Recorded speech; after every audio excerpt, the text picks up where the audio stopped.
Hello, YouTube. Hello, Instagram. No matter how early I get up, this 10 o'clock time always seems to come way quicker than I expect it. It's like I have plenty of time, and then I get sidetracked doing dancing videos all morning and editing those and making really delicious coffee and planning out my class and stuff like that. And then I'm like, oh shit, it's 10 o'clock right now.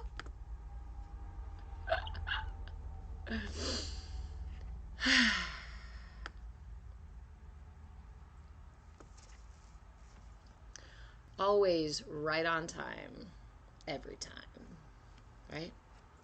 Right on time, every time.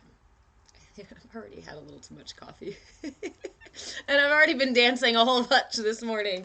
So, come on in, everyone. Let me make sure the camera angles are all good. And we will Leb over there on YouTube. Good morning.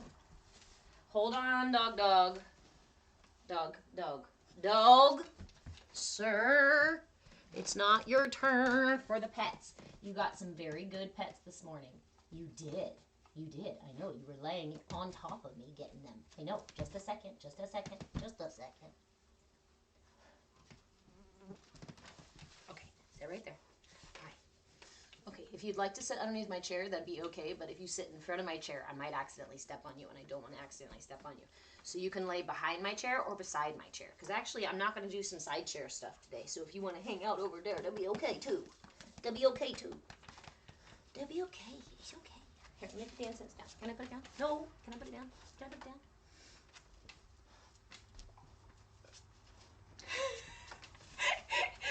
Get your butt down. Come on. Come on.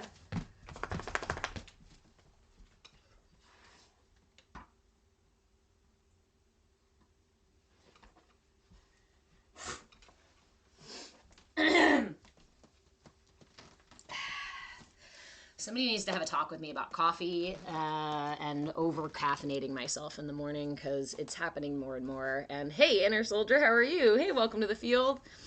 Yeah,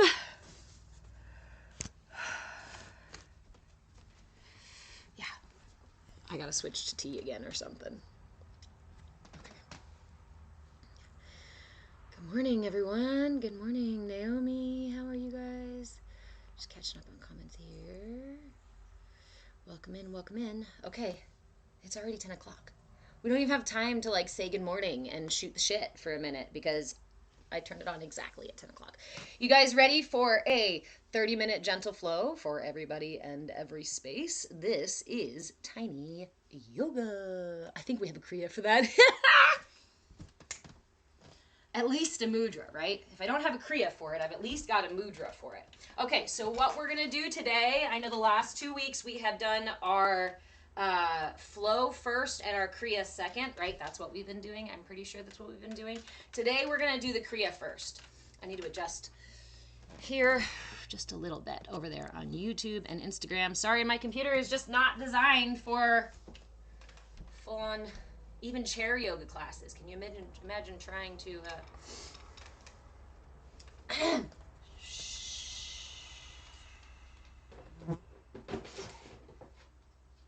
dog.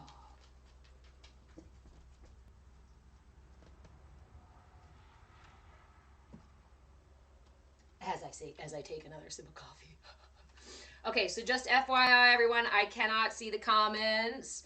Leb, you're over there testing all the channels. Thank you, sir. Okay, all right.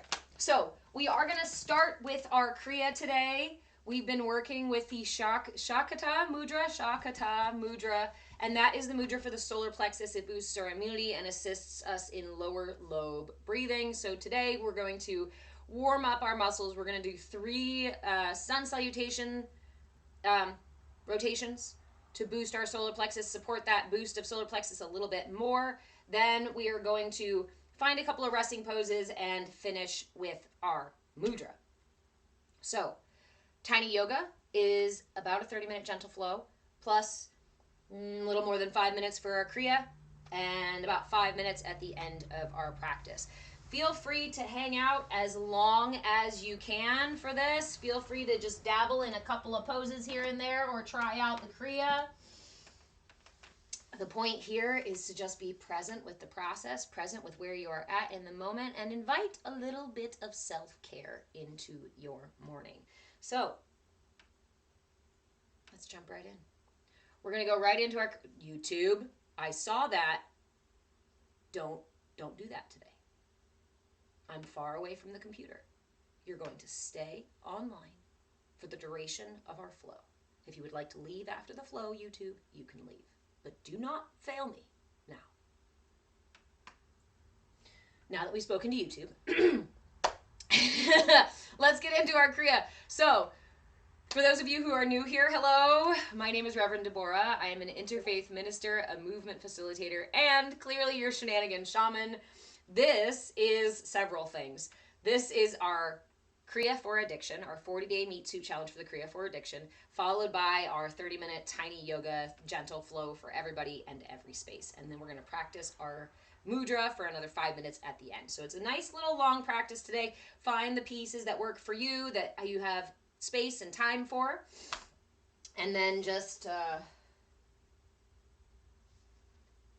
most important thing, no matter what you choose to do today in this session, is that you meet yourself with curiosity and willingness. Be willing to find your edges and respect them. Be willing to listen to the emotions that come up within you without having to attach stories to them and make them your own, right? Be willing to hear them and be willing to let them go free. Be willing to note where parts of you are tense or uncomfortable, and be willing to take some breaths and invite some space there. Be willing to be honest with yourself. Be willing to be patient with yourself. I think that's the message for today. So go ahead and find, hey there, James, how are you? You got the edge of your seat? You're going to join us for some tiny yoga here? Find the edge of your seat. All you need is a place to put your butt. It can be a chair, it can be the front seat of your car, it can be your bed, a park bench. I don't care where it is, but you got to put your butt down if you want to join us for class. So once you've got a place to put your bottom, find the edge of your seat. Now don't slip off, right? Don't go so far that you slip off. Find the edge of your seat and bring your knees to shoulder width apart. Inch your feet forward or backward as necessary to bring your ankles directly underneath your knees. Wiggle your toes a little bit. Even if you've got shoes on, that's okay. Just bring some intention all the way down into the feet. So we are going to start with our Kriya, and we're going to move right into our flow. Man, it's so weird to put these two together, but that's okay. So for our Kriya, we open the Kriya with the Adi mantra. We say the Adi mantra 3 times. The Adi mantra goes Om Namo Guru Dev Namo, and simply connects us to the lineage of gurus and the guru within ourselves. Then we settle our breath, set our intention. This is the Kriya for Addiction. So whatever habit, whatever addiction, whatever substance, whatever pattern, whatever emotion trigger, whatever it is that keeps pulling you off balance or that you keep choosing, consciously or unconsciously, give it some time, give it some of your attention, invite the shifts. And if there's nothing in particular, just invite better alignment. Then we bring our thumbs to gently rest on our temples. To make sure your thumbs are in the right spot, gently clench and release your jaw. And you'll feel your thumbs bounce on top of your temple. Each time you clench and release, gently clench and release, you will say one word of this mantra. Sa, ta, na, ma. And you will do this for the duration of the 5 minutes with the breath inhaling and exhaling at a nice steady rhythm. Remember that as we sit in a position like this, tension can absolutely build. So I encourage you to offer yourself minor adjustments as they're needed. If you notice that tension is building in your shoulders, bring your awareness in here and see if you can create a little more space. Drop the shoulder blades back, drop the elbows, bring the elbows back a little bit, bring them forward a little bit, tuck the chin a little bit. Find the adjustments that are needed to keep your arms, to keep yourself in the proper posture for the full 5 minutes, okay? That's where you get the full benefit, is the full 5 minutes for the full 40 days. Of course, we want to be gentle with ourselves, so honor where you are, and if you don't make it the full 5 minutes, that's not a space for shame or blame or guilt. It's just where we're at, and we can love ourselves there. So then we'll close with our Adi mantra after the 5 minute practice. We'll say it 3 more times. And then we will move into our flow, which will feel really good after sitting there with our Kriya this way. So, welcome in, friends. Again, last thing, this is a CAYA space, because come as you are, CAYA, CAYA space, because authenticity is the purest expression of you, and that's what we're going for, right? Authenticity, anything but authenticity is us putting things away, pushing things away, attaching stories to things, and creating tension within our systems, operating from ego. That said, to create a safe space for all, we all show up with curiosity and willingness. If you do not have the personal responsibility to come in and join us for chair yoga or for the Kriya or for a Mudra with personal responsibility to create a safe space for all of us, my friend, I encourage you to go on your way and find somewhere else to be today. Okay, for the rest of you, let's do this. Reposition here, get those feet back to the ground if you've been wiggling around like me. Knees shoulder width apart, ankles underneath the knees. Go ahead and bring your palms together at the heart, anchoring the thumbs to the sternum, and we will open with our Adi mantra, and then we will settle the breath. Inhale to begin. Om Namo Gurudev Namo.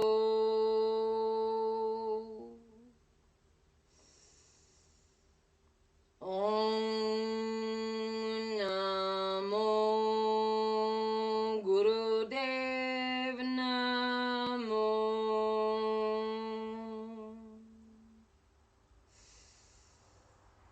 Om Namo Gurudev Namo.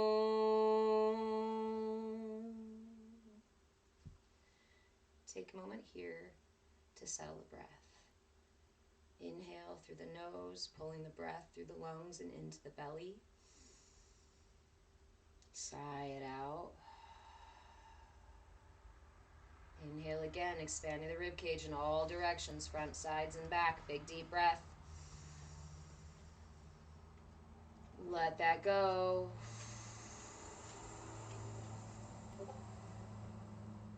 Inhale once more, this time lifting the heart and lifting through the top of the head to elongate the spine.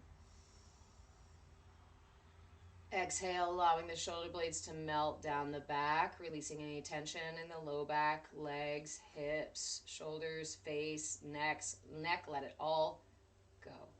Holding ourselves in this posture with intention only, letting go of all tension. Go ahead and seal the lips and find that comfortable, steady rhythm of breath that you will maintain for the full 5 minutes of the practice. And in this moment, set your intention for whatever it is you're ready to let go of with this Kriya.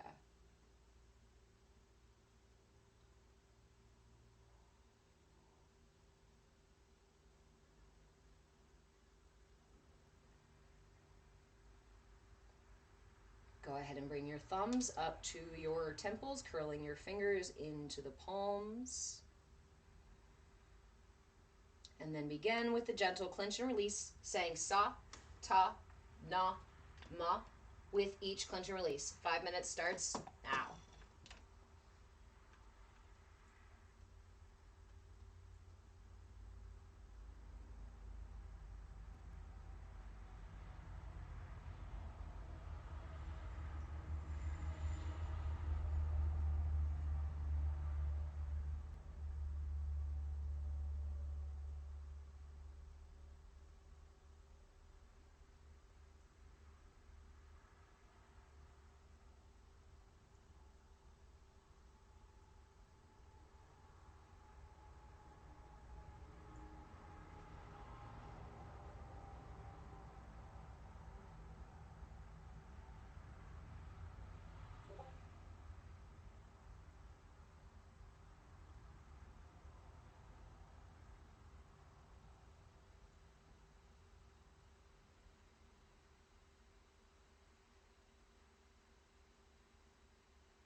Next, exhale, release the arms, release the mantra, release the jaw.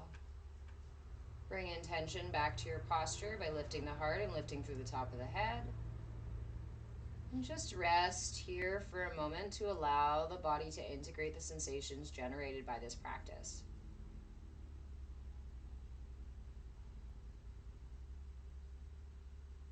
This is a powerful opportunity to witness the body's self-healing capacity. Notice the way the tension melts away as we continue to just be present.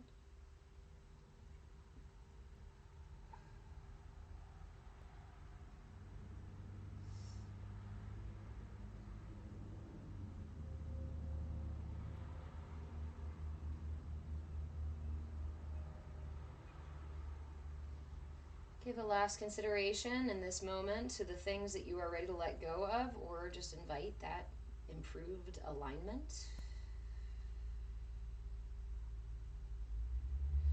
And then bring your palms together, anchoring the thumbs at the sternum to close the Kriya with our Adi mantra 3 more times. Inhale. Om Namo Gurudev Namo.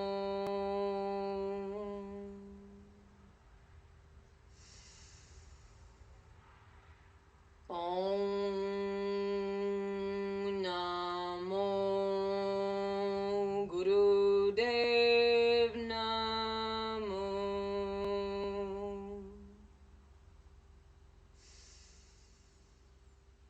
Om Namo Gurudev Namo.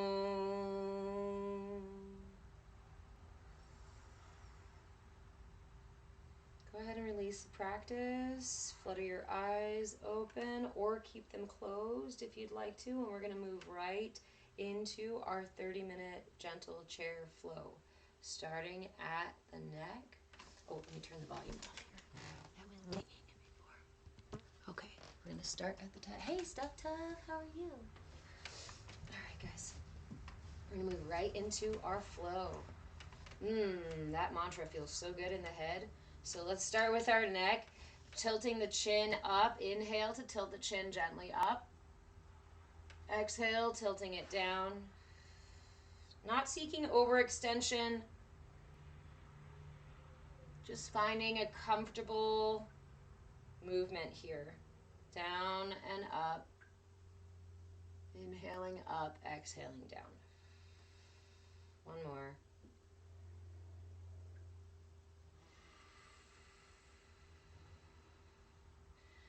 Back to neutral, then tip the ears to each shoulder, keeping the ears, keeping the shoulders relaxed. Wiggle your elbows a little bit to keep your arms all loosey-goosey. And then tip your ear to one side, exhaling, inhale back up, exhale, tip to the other shoulder. Go back and forth a couple times, matching it with the breath. Again, not seeking overextension. We're not trying to pop our neck, even though it may happen by itself. Come back up to neutral, tip the head. This time, we're going to turn the head to gaze over each shoulder. Inhaling at center, exhaling to gaze over one side. Inhale back through center. Exhale to the other side. Couple times back and forth.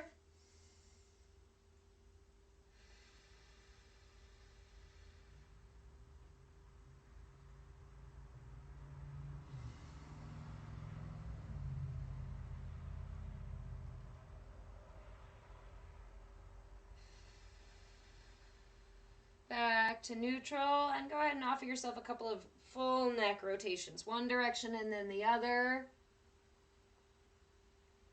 Just warming into the muscles. Saying hello, saying good morning. Good morning, body, how are you?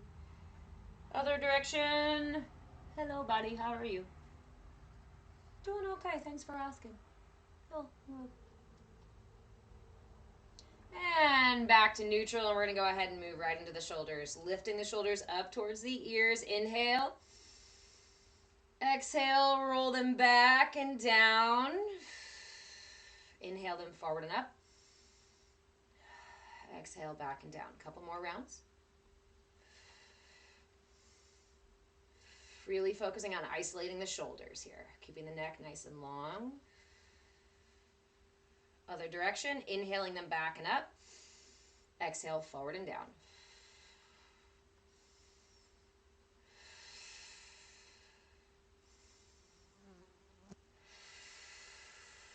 Come to neutral.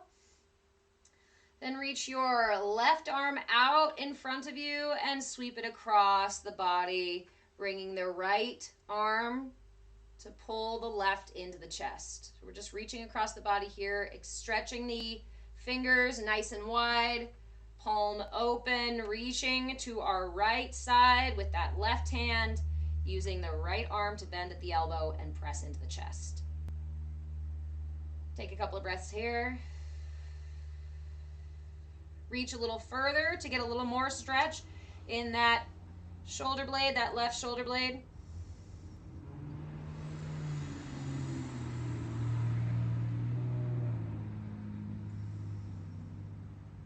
And release on the next exhale.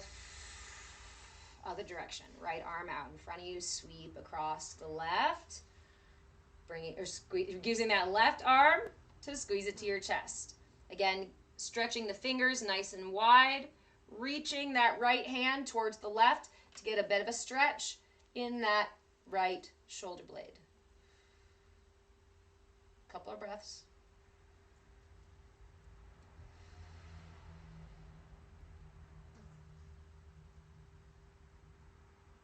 Breathing into the back body here.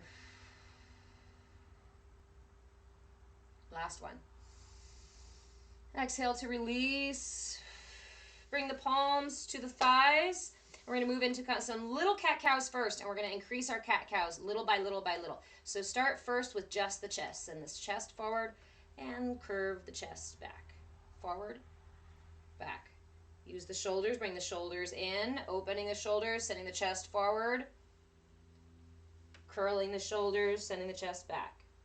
Now down into the hips, opening the chest, shoulders back, tipping the hips, wiggle your little tail back there. Inhale. Exhale, curving the entire length of the spine, tucking your tailbone, shoulders.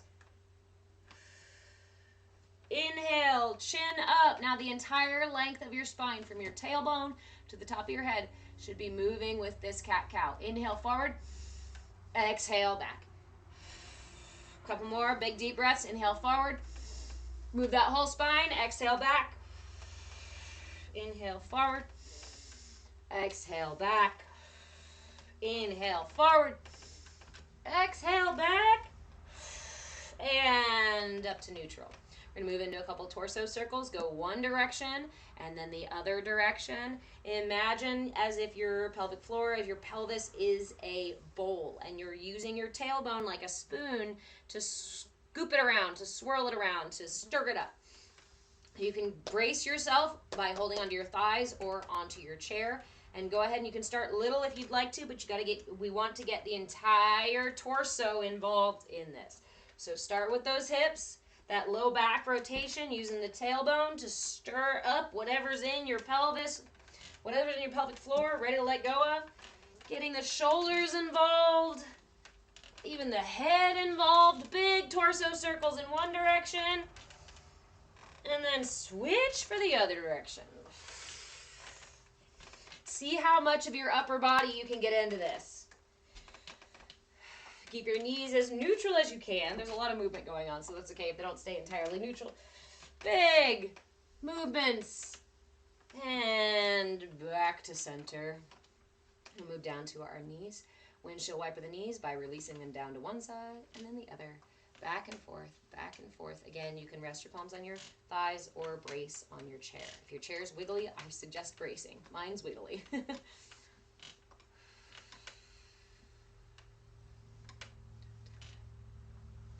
All right, back to neutral.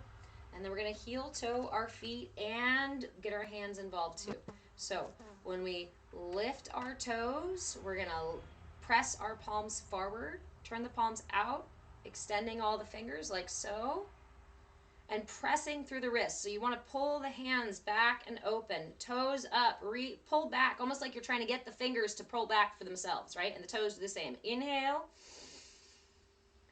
Exhale, drop the palms in, keeps those fingers nice and wide, lift the heels. Inhale, toes up, palms out. Exhale, heels up, palms in.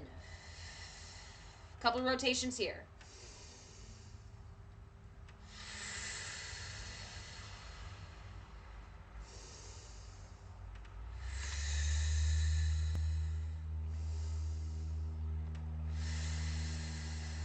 Last one, inhale, toes up, palms out.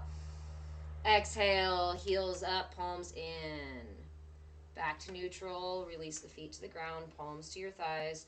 Bring the knees back to the shoulders and stack them over your ankles. For a moment here, I'd like you to bring your awareness into your feet, and we're just going to ground out. After all that movement from the head, pulling the energy all the way down through our bodies into our feet, take a moment with each toe, pressing and releasing gently each toe into the ground. See if you can isolate each individual toe. If not, do a couple toes at a time. Sometimes teamwork helps with toes. Press and release, all the toes. Move into the ball of your foot, press and release the ball of your foot and the toes, press and release, making contact, Morse code into the earth, press and release, bring your heel into it too, ball of your foot and your toes, press and release, sending Morse code. I love you, earth, thank you for grounding me and supporting me. Move your awareness into the outside of your foot and the inside of your foot. Now that's your entire foot, toes, ball, bridge, blade, heel, and all pressing and releasing into the ground. Take a deep breath in, lift the heart, elongate the spine. Bring the palms together at the heart, interlacing the fingers and pressing the palms up towards the sky for a palm tree. Inhale. Exhale, sway to one side to get a nice long stretch in the side body. See if you can make some space all the way stretching from your hip through the arm. Gaze up through that armpit towards the ceiling and take a few breaths here.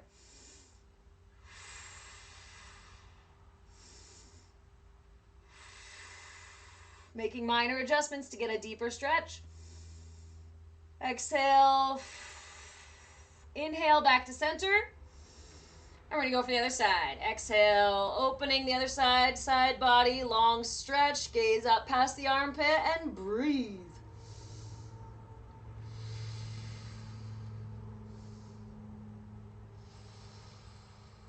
Two more. Inhale. Exhale. Inhale back up to neutral.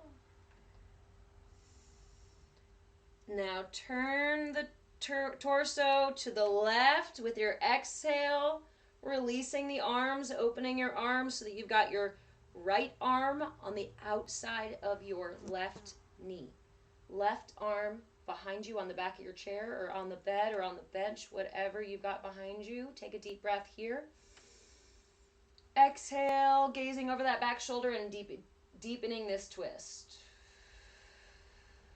Focus here. We're going to take 3 deep breaths here, and I want you to focus on elongating the spine, keeping the chin gently tucked so you get a nice long spine. You don't want to collapse the spine anywhere. Shoulders relaxed, keeping them away from your ears. Long neck. Keep breathing. One more. Inhale. Exhale to slowly release. Bring the palms together at the heart and release the fingers again, pressing them up towards the ceiling, this time turning the torso to the left to the extension that your torso will go. Exhale to release the arms, leaving that left hand on the outside of your right knee. Right arm behind you. Deep breaths. And gaze over that back shoulder. Again, focus on the nice long spine, lifting through the top of the head, keeping space between the shoulders and the ears. Make minor adjustments if you need to create more space. 2 more breaths.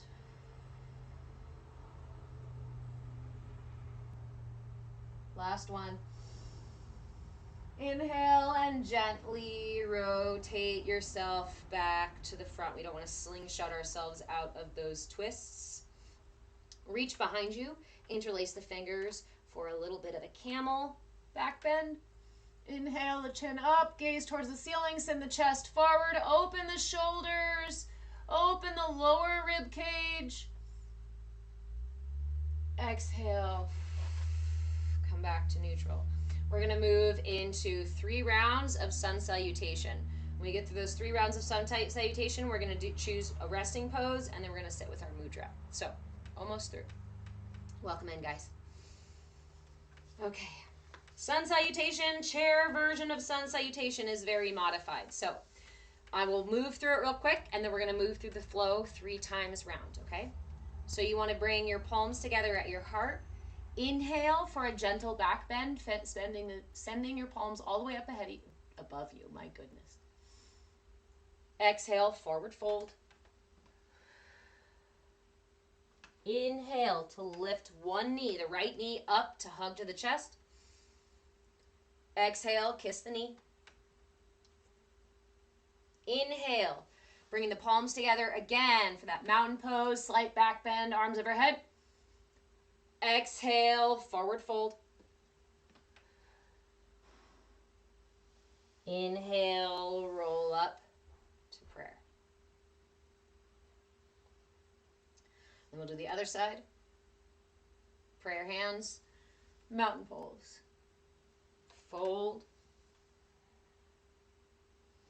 Slowly roll up, bringing that other knee with you. Chest hug, knee kiss. Release to mountain. Fold. Roll up to prayer. Okay, you guys ready? Let's get it. All right, 3 rotations here. Go at your own pace. Inhale, arms up to mountain, slight back bend. Exhale, forward fold. Inhale, right knee, hugging the right knee into the chest. Exhale, kiss the knee. Inhale, release the knee, palms up to mountain. Exhale, forward fold. Inhale, roll up to prayer. Inhale, mountain. Exhale, fold. Inhale, left knee up, hug the knee. Exhale, kiss the left knee. Inhale, drop the knee and bring hands back to mountain. Exhale, forward fold. Inhale, roll up to prayer. We're going to do 2 more so we can get each side twice. Here we go again. Palms together into prayer. Mountain pose. Exhale, forward fold. Inhale, right knee up for a hug. Exhale, kiss the knee. Inhale, drop the foot and mountain. Exhale, forward fold. Inhale, roll up to prayer. Inhale, mountain. Exhale, fold. Inhale, left knee up. Exhale, kiss the knee. Inhale, release the knee, back to mountain. Exhale, forward fold. Inhale, roll up to prayer. Pause here.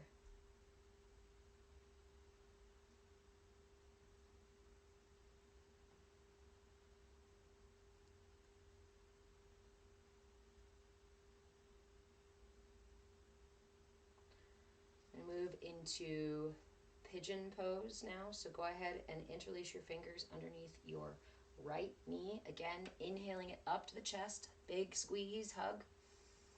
Instead of kissing it this time, flex your right foot and stack the right ankle over the left knee, dropping the right foot open, right knee open. Remember, this is really important to flex the left foot. Flex that foot of the leg that's on top. It'll protect the knee joint while we're getting into the hip here. Keep it flexed. Deep breath in, long spine. And then exhale.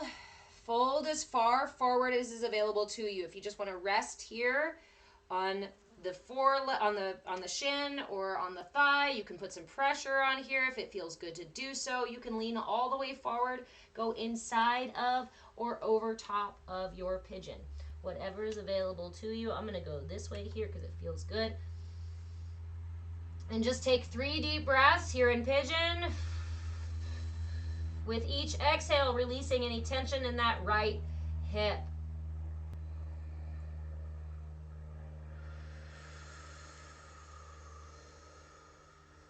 Inhale again, big deep breath. Create space in that right hip.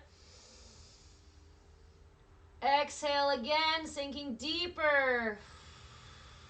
Right hip, low back. Release, release, release. Inhale, slowly roll up. Interlace your fingers underneath that right knee, lifting it up gently. Releasing the foot, squeezing it again to the chest, and exhale to release it back down to the ground. That felt good in the right hip. Let's go for the other side. Interlace your fingers underneath your left thigh. Inhale, bring it up for a squeeze, knee hug. Exhale, flex your left foot. What's the word I'm looking for? Place it on top of the right knee and allow that left knee to fall open. Again, inhale to lengthen the spine, lift the heart. Exhale to fold forward however far feels appropriate for you. Remember, this is not the space where we create pain, where we create an enemy of ourselves, where we fight ourselves, where we push ourselves so hard it hurts. Just find your edge and then breathe with that edge. Remember to keep that left foot flexed and fold over your pigeon leg. Inhaling to create space, exhaling to sink a little deeper if it's available. We don't force here, we invite.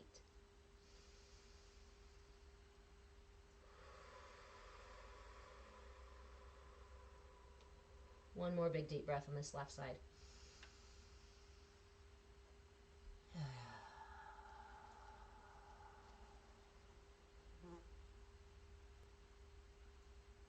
Inhale to slowly roll up. Exhale. Inhale, bring that knee in for another hug. Release the foot. And release the left leg. All right. So for the last 5 minutes of practice, we're going to sit with our mudra. So again, the mudra for this week is the Shakata mudra, and is specific to the solar plexus. It helps with large intestine digestive function.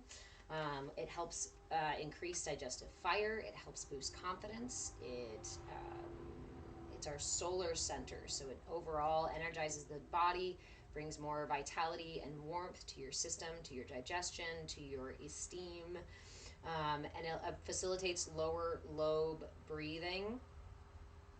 And what else? Boosts immunity. That's right. Boosts immunity. So this mudra is done like so. It's actually one of the simpler mudras. You open your palms facing forward. Go ahead and drop your thumbs open, 90-degree angle. Touch the tips of the thumbs together. And then drop your index finger at a 90-degree angle. Tip these so your palms are facing towards the ground. And then you anchor this here at your solar plexus, at your diaphragm. Put it at your upper belly here. So we're going to sit for 5 minutes because it takes about 5 minutes for the energy to circulate through your system. If you don't have 5 minutes, sit for 2, sit for 3, sit for whatever you got available to you, and you will receive benefit from this mudra. The longer you sit with it, the more it will resonate within your system.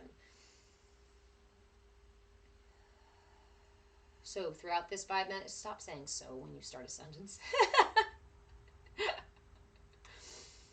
As we sit for these 5 minutes, I encourage you to close your eyes, to follow your breath, to choose an anchor. It can be the sound of your breath. It can be the feeling of where your thumbs touch in the mudra. It can be the feeling in your solar plexus. It can be the tip of your nose. It doesn't matter where you anchor your attention, but I invite you to release any tension you find in your system with that attention, whether it be in the mind, whether it be in the emotions, whether it be in the body. We inhale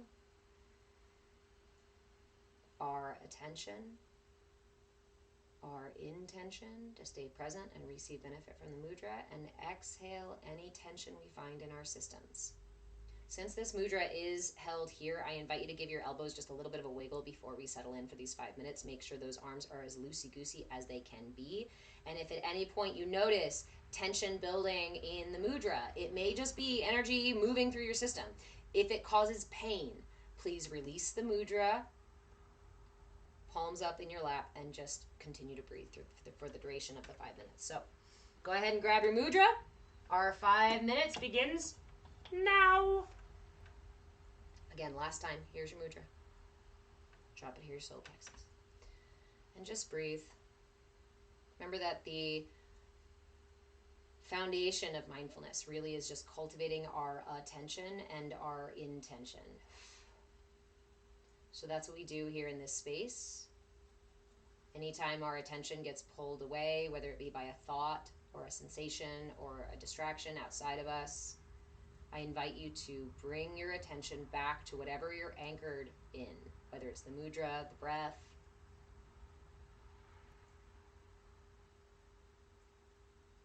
If it helps, you can even use a mantra here.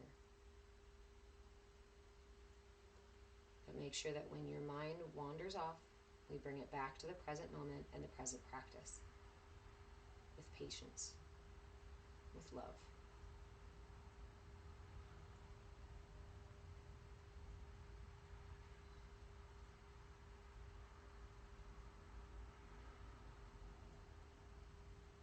Slow, steady breaths.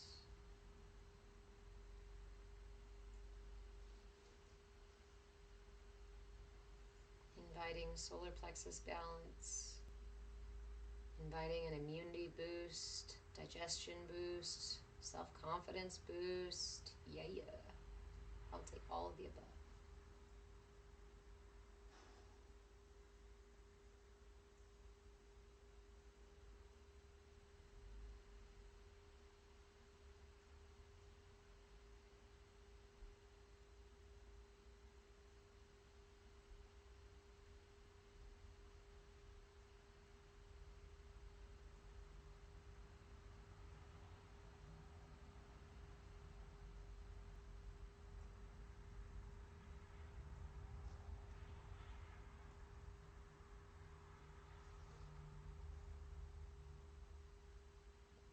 Just following the breath, anchoring your attention somewhere here in the present moment.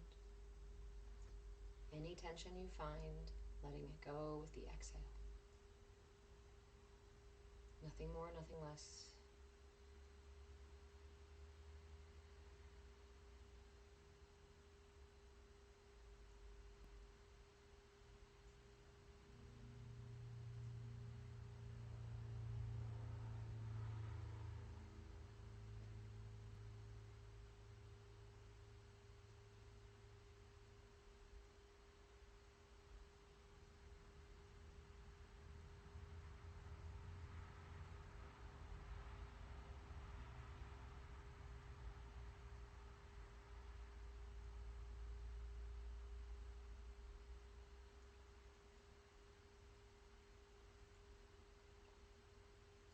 Inhaling your intention to be present and receive benefit from this mudra, Exhaling any tension anywhere in your system. This itself is the practice.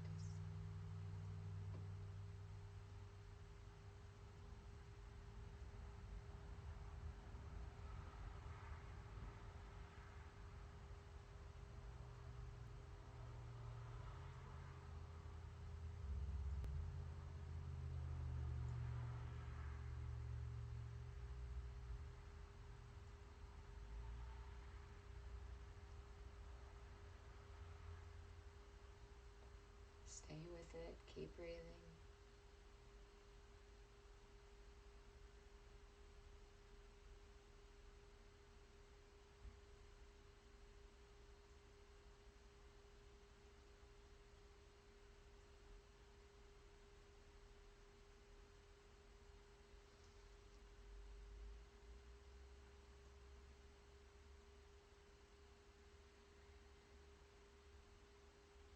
Really soak into this feeling in the present moment. Really soak into any sensations that this mudra is cultivating in your system.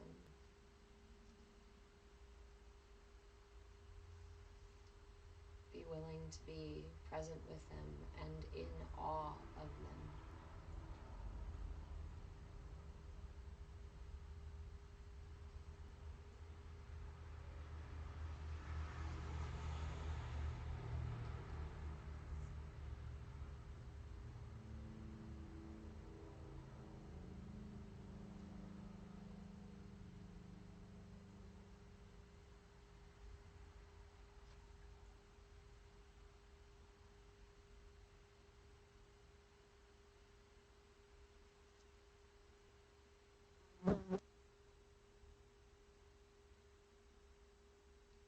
Go ahead and take a big, deep breath in. Fill your lungs all the way into the belly. Really fill the entire torso with breath and hold the top. Take in a little more air. A little more. A little more. And let it all go. Mudra, breath, practice.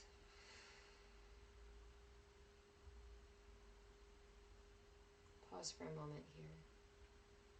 Notice the sensations generated by this practice. Notice the way that your system feels. Notice the way that your mind feels. Notice the quality of your breath. Notice the quality of your heartbeat.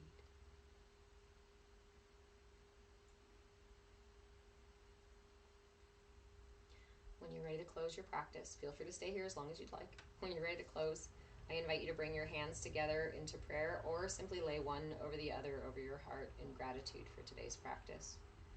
In gratitude for the prana that flows always through the path of least resistance to bring you to your highest good in every moment.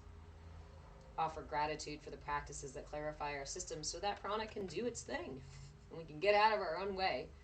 Offer yourself some gratitude for getting out of your own way and practicing some self-care today. Fuck yeah.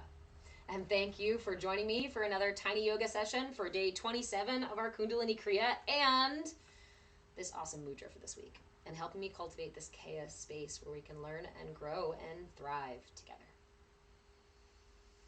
When you are ready to completely close your practice, I encourage you to offer yourself wiggles and stretches before opening your eyes, maybe even rubbing your palms together and cupping them over your lovely little eyeballs, fluttering them open to help with the transition if in case it's too bright or in case it's very bright where you are, because it's very bright where I am.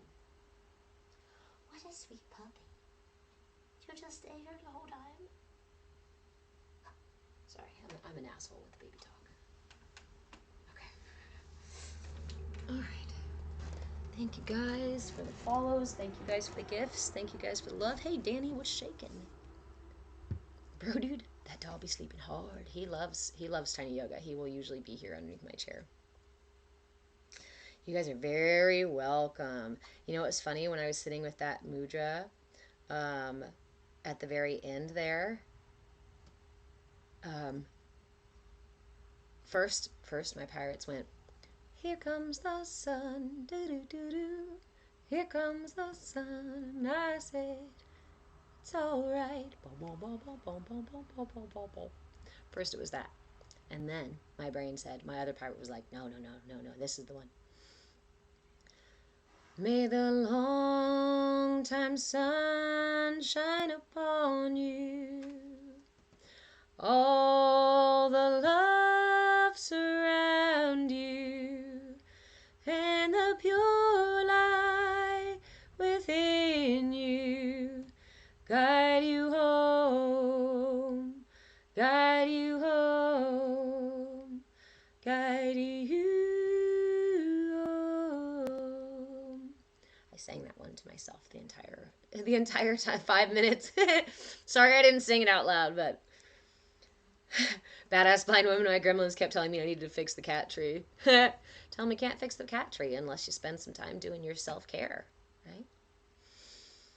So that's the message this week to everyone. May the long time sun shine upon you. May all the love surround you. And may the pure light within you guide you home. I know some of you know that one, and I really love that one. But that's what this is. That's what this mudra is, right? That's what the sun salutations are increasing the solar energy, balancing the solar energy in our bodies, the solar revitalizing, energizing, wake up, let's do shit kind of energy, right? Actually, Naomi, I think I only know it as Long Time Sun, and I think it's part of another song or I don't know, a lyric in something else. Patriot Parkinson, I think you know the song too, right? Do you know any more of it? Anybody else know the name of that song or what it's a piece of? I do believe it's a piece of a bigger song, but maybe I'm wrong.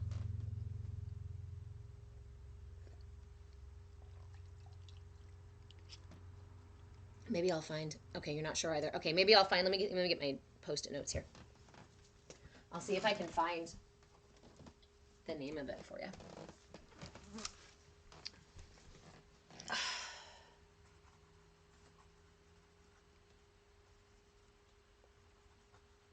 It's funny because actually the only places I've really ever heard it are in like yoga and different styles of yoga, but different styles of yoga classes. But I'm sure it's not a yoga thing. So I think it's an old Celtic song. Yeah, that's what I was thinking too. It's something a lot older. Okay, I'll make a note here and look that up.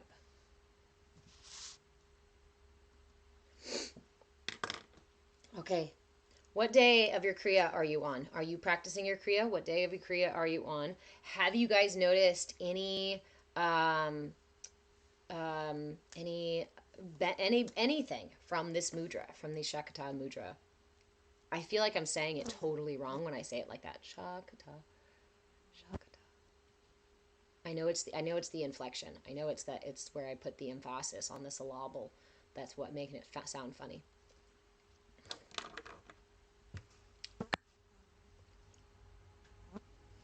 I have been noticing that I think this mudra may actually be a little bit too intense for me. I do already have a lot of digestive fire, a really high metabolism, and really like some days my digestion works too fast, right? So I struggle with nutrient assimilation. So this is one of those situations where this is why it's important for you to be your own guru, right? This mudra, for all intents and purposes, is a good mudra. And I know I need balance in my solar plexus because that's self-confidence and things like that, and I'm working through those things. But certain mudras, there's a bunch of different mudras that boost self-confidence and boost immunity, but not all of them are solar plexus specific or as intense, I guess, right? So we want to be careful. We want to keep track of the way that we personally respond to these mudras, because then I can say, oh, wow, I noticed that this one, especially doing it in the morning, doesn't really feel good. Great Cole. I tune in so I can see there are at least people who want to overcome. Naomi, this worked for digestion for you? Good. You know, Great Cole, I feel like a lot of us are really in this place right now where if we are doing the work for ourselves, if we're on this journey of self-discovery, of coming home to ourselves, of authenticity, of self-actualization, I know a lot of people are really struggling right now. when we're on that path, and then we turn and look out into the world and we feel like we don't see that reflected back at us. I just want to reassure everybody again and again and again.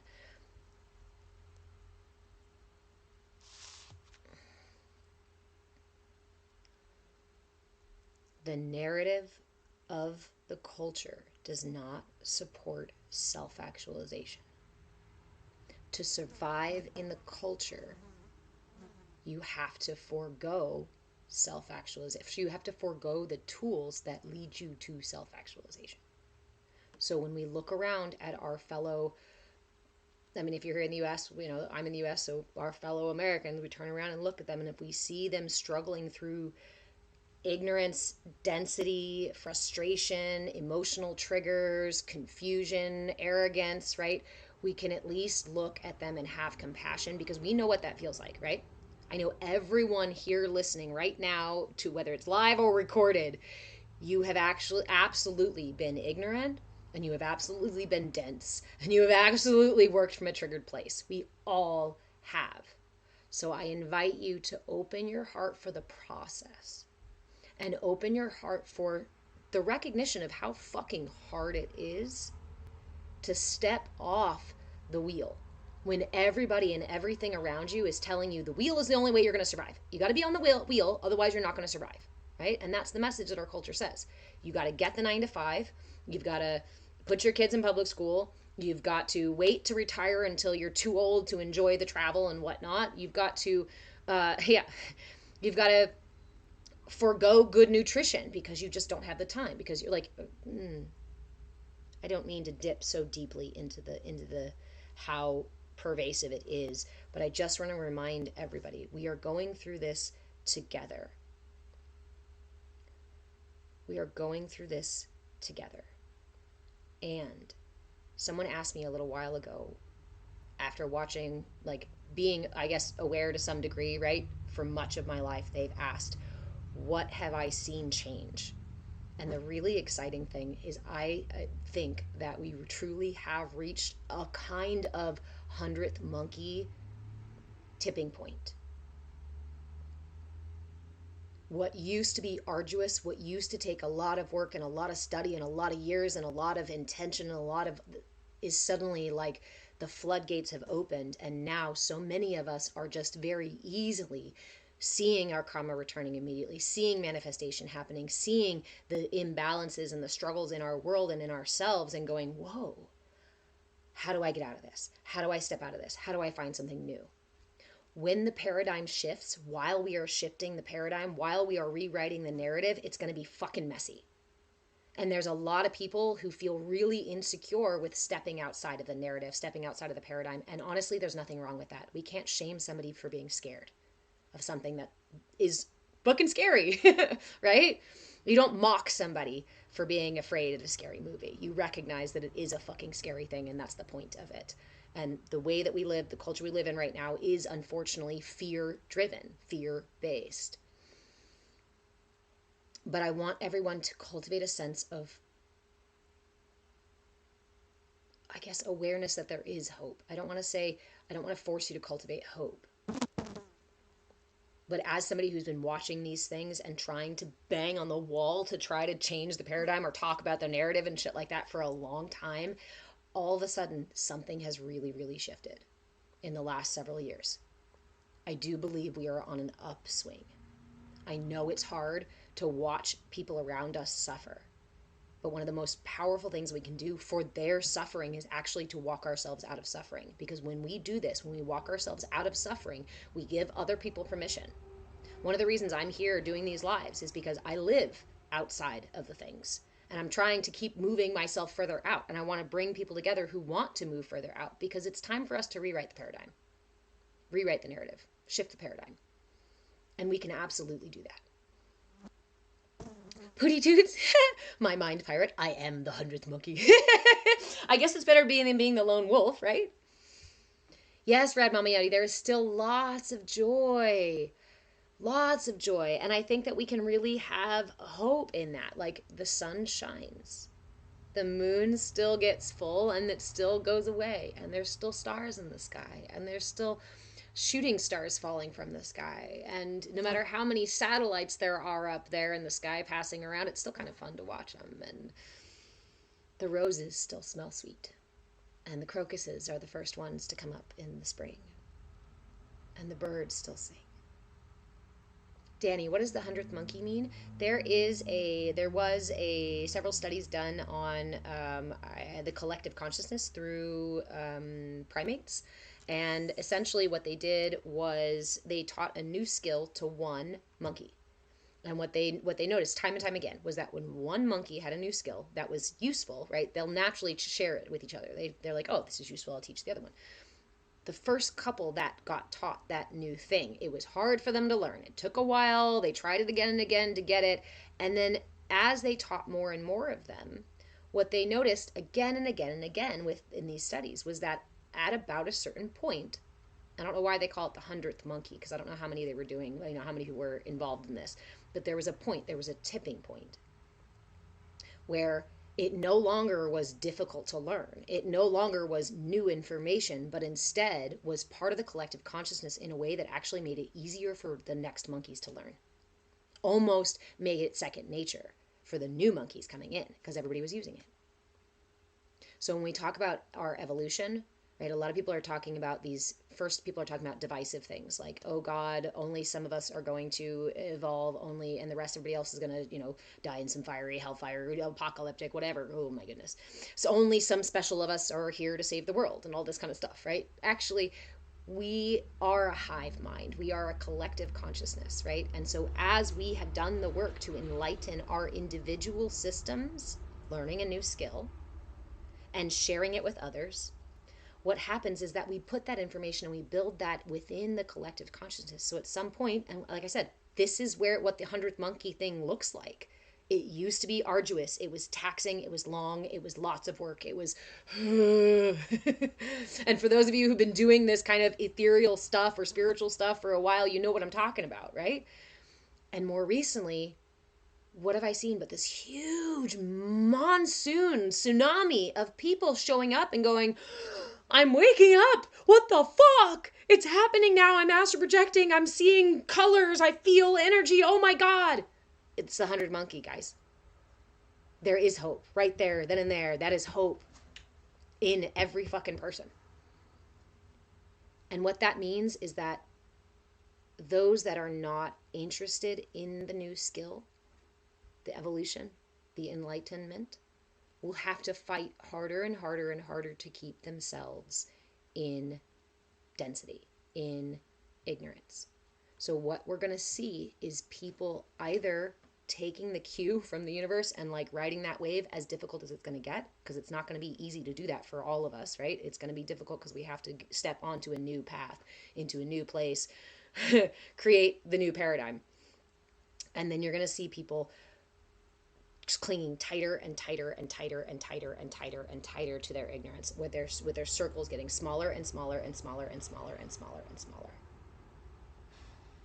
And I implore you to have compassion for that process, because that person's system is afraid. That person's system has such fear in it that it's literally pulling their energy field in toward the body as a protective measure. And that honestly must be really scary. That's really harrowing for those of us who felt fear about change or fear of the unknown, and a lot of us felt these things when we were young, right? I invite you to cultivate compassion, because compassion is an opening, expansive, and inclusive feeling. Inclusivity is where we're headed, is what the collective is doing. We are enlightening ourselves out of duality and divisiveness and into the collective, into the unity, state of unity. So choose the inclusive moment when you can, as often as you can.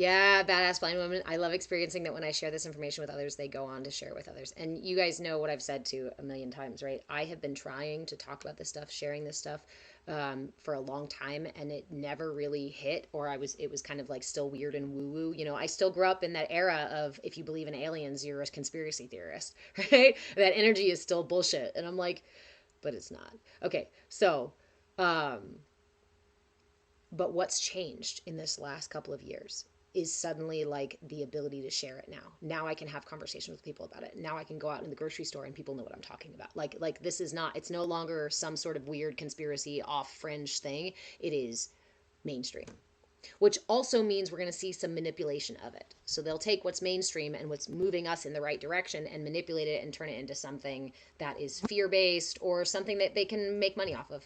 So watch out for that, right? Naomi, how have you been doing this all alone out there? Whoa.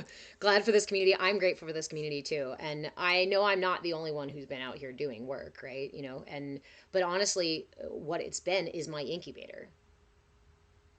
Yeah, stuff tough. Talking about the paradigm shifting, we have 2 new moons right now, and we have had 2 moons before, but we don't even really like that's not even part of the mainstream conversation. But we've had 2 moons before also. Thanks, Badass Blind Woman. Oh yeah, it's been an incubator for me.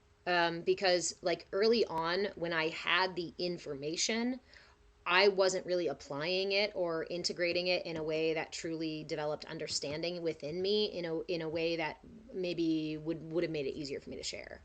I had to go through my process of having to turn that inward and having to use that information even if nowhere else in the world validated me. Sometimes when the whole world turns against you, it seems to turn against you, there's something that you need to work on internally, especially in regard to validation or external validation. What are you not validating for yourself? What are you not confirming within yourself that you're looking for that outside of yourself for? What's preventing you from doing that?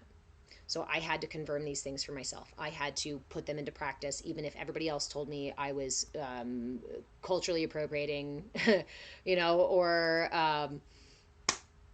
yeah, I love the you're not allowed to use these tools narrative. I got that a lot. You're too young, you can't, you're a girl, you're white, you're American, you're too stupid, you're too, what is it? What is that? What is that? What is that? What is this? The line from Matilda. No, I'll get mad. Although TikTok will get mad at me if I say those things. I'm big, you're small. I'm smart, you're dumb. I'm right, you're wrong. And there's nothing you can do about it. Yeah, Calyptos, thank you. So true. Feelings that wave can be scary. It's important to have compassion.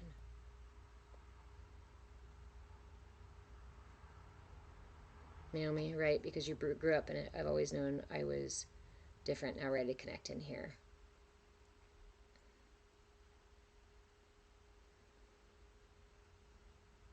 Boy, weaponized identity.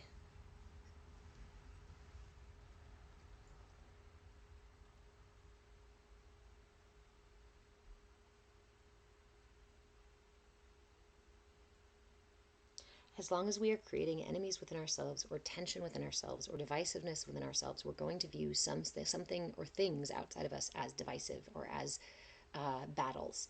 And therefore, we will always present ourselves in opposition to other people, to other ideas, to other, right? We need to get out of this mindset of being in opposition, of the duality. It's that dualism in thinking that we constantly put ourselves across the table from people, not side to side, right? And when we do that, we are just used to weaponizing ourselves. We're used to weaponizing our energy because we need those weapons. We need to pull energy. We need to fight for finite energy. But when we cultivate self-actualization, we have less and less and less of a need to take that energy from other people and therefore less of a need to weaponize it. And that's why self-actualization is so powerful, because it teaches me to stand in my truth, in myself, without the need to manipulate others or push and pull for others, for their energy, right? And when I do that, I can also then step back and trust people to be like, oh, you can handle your own shit. I know how to handle my own shit. I recognize that it's fucking possible. So I no longer need to carry all your shit for you. right? And I can step back and say, I know you got this. I know you got this, fellow human. I'm just being a light, being my shining light. It's really simple. It is. And like I said, we do a lot. We do a lot more than we think we do sometimes, by just being ourselves, by just showing up, being willing to be compassionate, to hold that space. You know, and maybe it only makes so much of a difference for certain people. Maybe it makes a huge difference for other people, but we don't do it with the intention of some specific outcome. That's when we lose the benefit from it, when we start to focus on the outcome of it. I'm going to move us into the dark.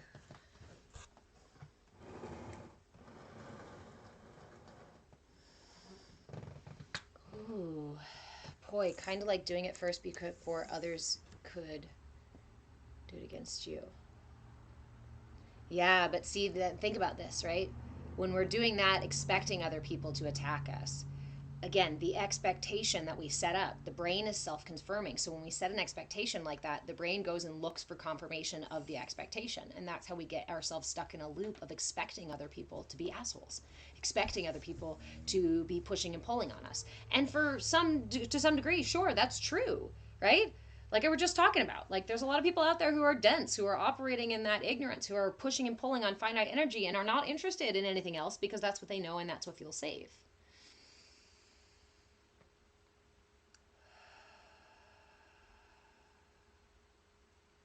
But when we understand the subtle layers of the way that we interact, we learn about how our expectations about a situation begin to shape those situations. There's a great book called The Continuum Concept, if you're interested in the way that our energy and our expectations shape the other people around us. This is a really, really good book. The Continuum Concept by Jane Lidloff, I think. And she talks about the ways that as parents, right, or as partners, we set these expectations for the people that we love and care about in our lives, but these expectations actually set them up for failure. A good example was one time going into a store of some sort. I heard a mom getting out of the car with her partner and kids and whatnot, and the mom takes the hand of one of the kids and says, "Come here, give me your hand. You always run away in the store, so I gotta hold your hand," or something like that. But she was saying it in this, like, not mean way, so to speak, but all I heard was, "You always run off. Come here. I gotta hold on to you because you always run off." And maybe that was like the little bit of kid hurt in me that had those kinds of fucking things in him. But that kid, I know, right? There's some truth to it, sure. And we justify it when we do that. Yes, there's some truth to it, sure. And what if we try radically, just for a day, to put aside all of our expectations about people and about situations and see if we can be surprised? Right? Because when I don't have those expectations, I can at least meet the situation with curiosity. If I have my expectations, then I'm making up already what's going to happen. If I drop the expectations and just show up with curiosity, then I am, and willingness, a willingness to experience something different, a willingness to find something different. Prove me wrong. This is what I like to say, right? Universe, prove my brain wrong. Please help me because my brain is stuck on some bullshit and I want to change the narrative. So universe, help me out. Prove me wrong. Show me that this is a great situation. Now, don't go gaslighting yourself into situations that would really not work, right? Don't gaslight yourself into bad situations. We can set boundaries with people that are not healthy for us, while also acknowledging them and then giving them a chance to go off and practice being personally responsible somewhere else.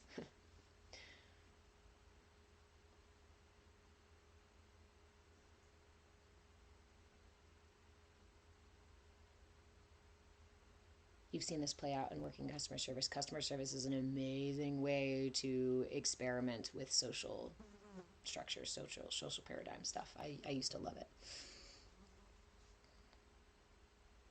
Great, Cole. Not assuming and feelings aren't fact are what I'm experiencing right now. Remember too, I want to pin you here because this is an important one, because we want to also remember that feelings aren't fact But feelings are information. They are facts about yourself from the past, right? Those emotions are facts about your past, information about your past. Very little about right here and right now, except that that past was poked. Echo, welcome to the field, right? It's an echo of your past. Interacting with the here and now.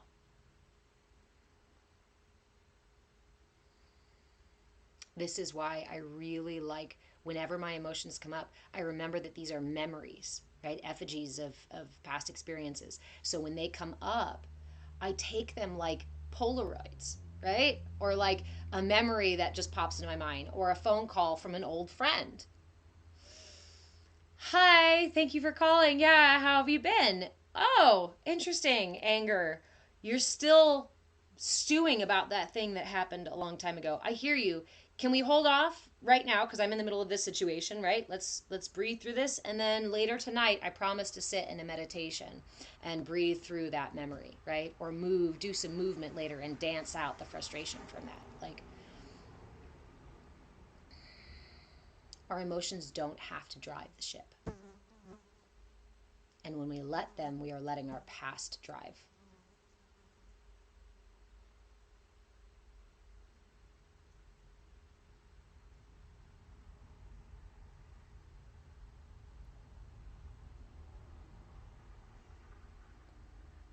The more justified we feel, the more attached we are to that feeling, that trigger.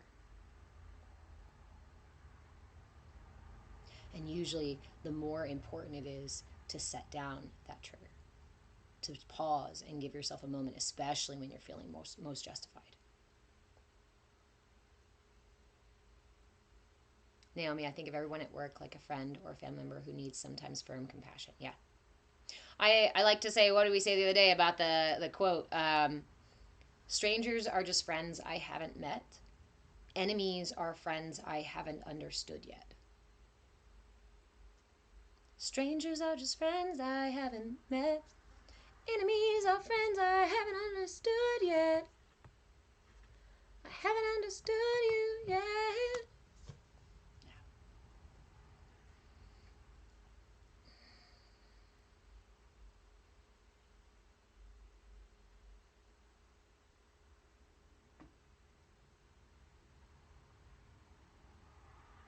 Derek, hi, I'm seeing your comment here. I've seen it here for a few minutes and I haven't responded. I heard someone speak of a spiritual cocoon phase, that so many of us don't acknowledge this as a space that we don't, and that we really don't need to justify. A space to just be, and if appropriate, no more than that. Yeah, Derek, and I like to think of it like, again, the lone wolf phase, right? Where we're separating from the pack, and essentially we are creating our new pack. Right? We are separating from the paradigm of the culture that was written into us, programmed into us, given to us.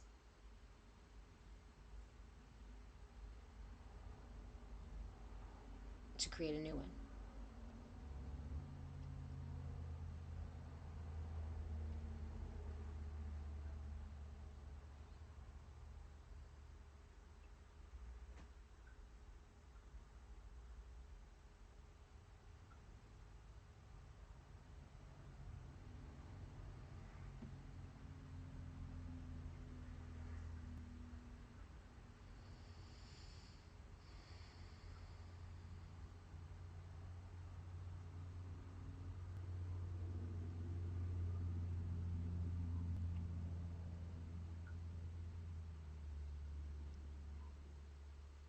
I encourage you to be radical right now. I encourage you to find ways to think outside the box.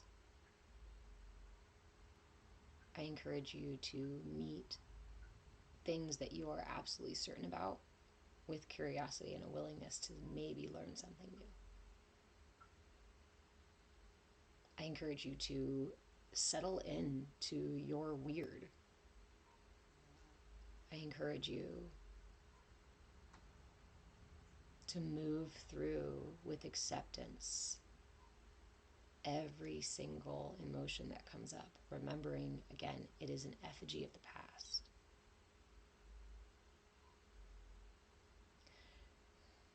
Do you know those cameras? Great, Cole. I love you. I love you too. Grateful to share this space too. You guys remember those cameras that, and maybe it's on like a flashboard. I don't know. When I was a kid, we had this camera that all it did was flash, basically. Maybe it was just a flashlight. And we had like a green screen thing. Hey, Serenity.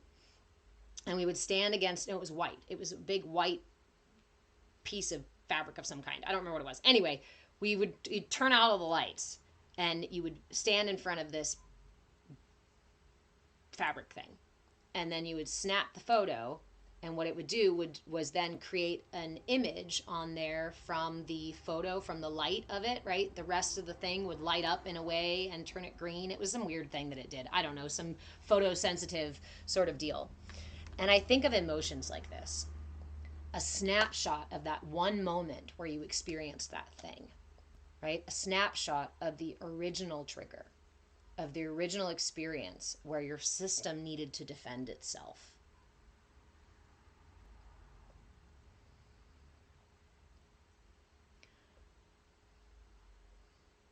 Again, just shifting again, all these little things.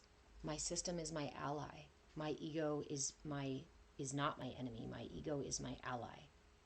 My ego characters have protected me all of my life, have continued my body operating so that I can survive, but it is my responsibility. If I'm going to thrive, I have to take the helm and show my body how to do that. I have to drive my system through that. How do I lead my system there when I'm looking into the darkness and don't know how the fuck to get through all of this density in the matrix? Well, find the light within. We find the light within, right? Cultivate.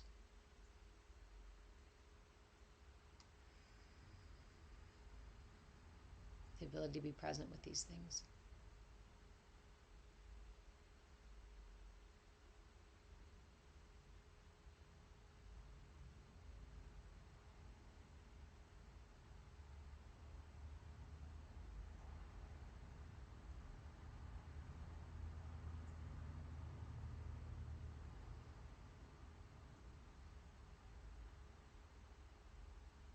Welcome to the field.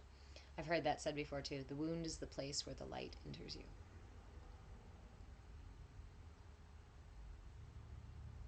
To enlighten our system, we must open our systems. And we can do so through pain and struggle and force, or we can open our systems through acceptance and willingness. And I think in the past, most of us have worked from this place of opening the system through pain and hardship and difficulty and suffering and trauma and all these things. And we're like, this is how, right? No pain, no gain. This is how we grow, is we just bear ourselves and allow ourselves to be just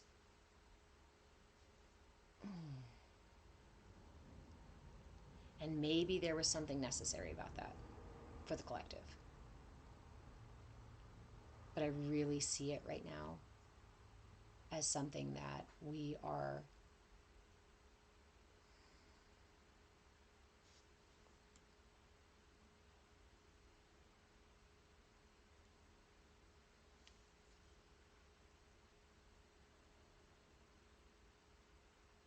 I don't know how to, I don't know how to put it exactly, because the words, it's just messages, right? It's just images. It's just these things. And the thing that just keeps coming to me again and again and again is just meet every moment with hands open, with willingness and curiosity, right?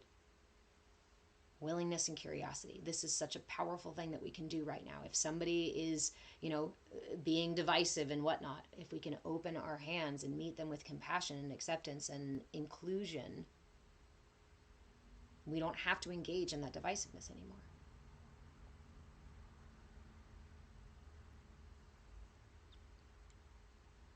Kim K, what book is this practice based on? There is no one particular book for what I am talking about in here. This is our tiny yoga class. And we already did our chair flow over there. See that chair all lonely now? Where's my coffee? There it is. I love it. It's still here.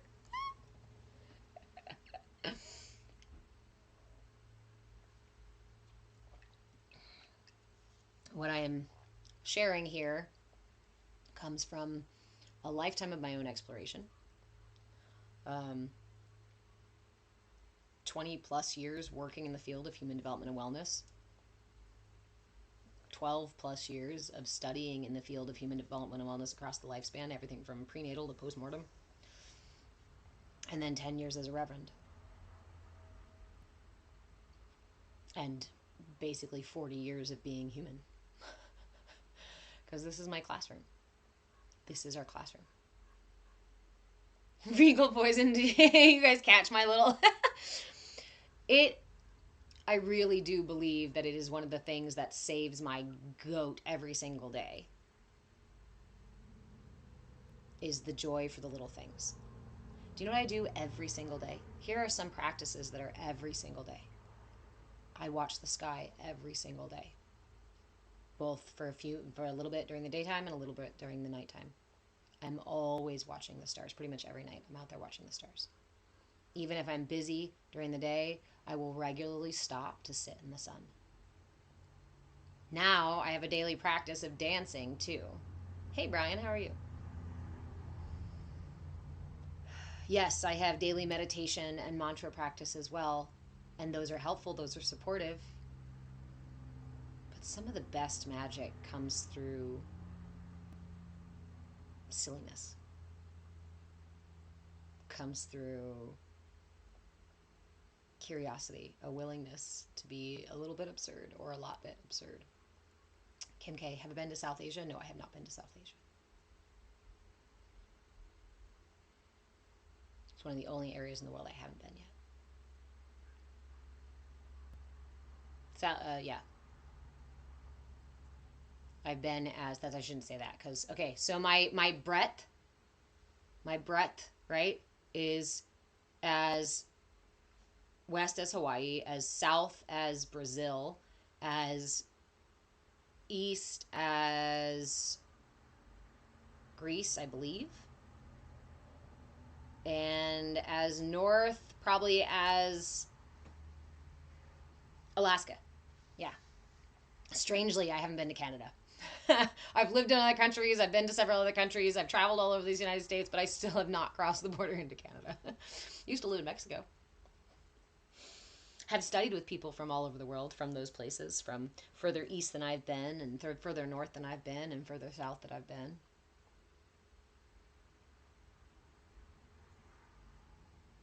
And that travel has afforded me some of the greatest insights that books talk about, but couldn't explain.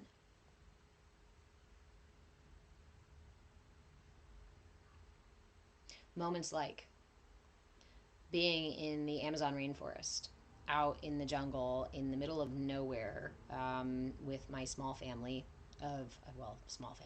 family of 6, 2 adults, 4 kids, and we had a guide with us, taking us through the jungle, and he had asked us if we wanted to go visit some of his friends in a little village in the middle of a forest. And so of course we were like, fuck yes, of course. I think I was like 12, maybe 13.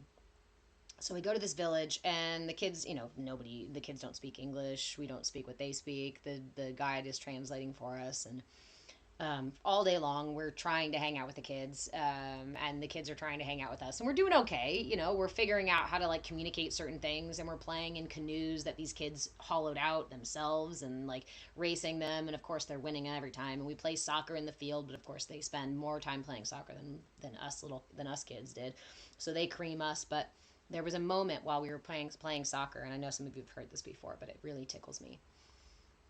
And it gives me goosebumps every time. So we're in the middle of playing soccer, and I was standing on the side with this girl that I had been hanging out with most of the day, who was probably about my age. She was about my size, right?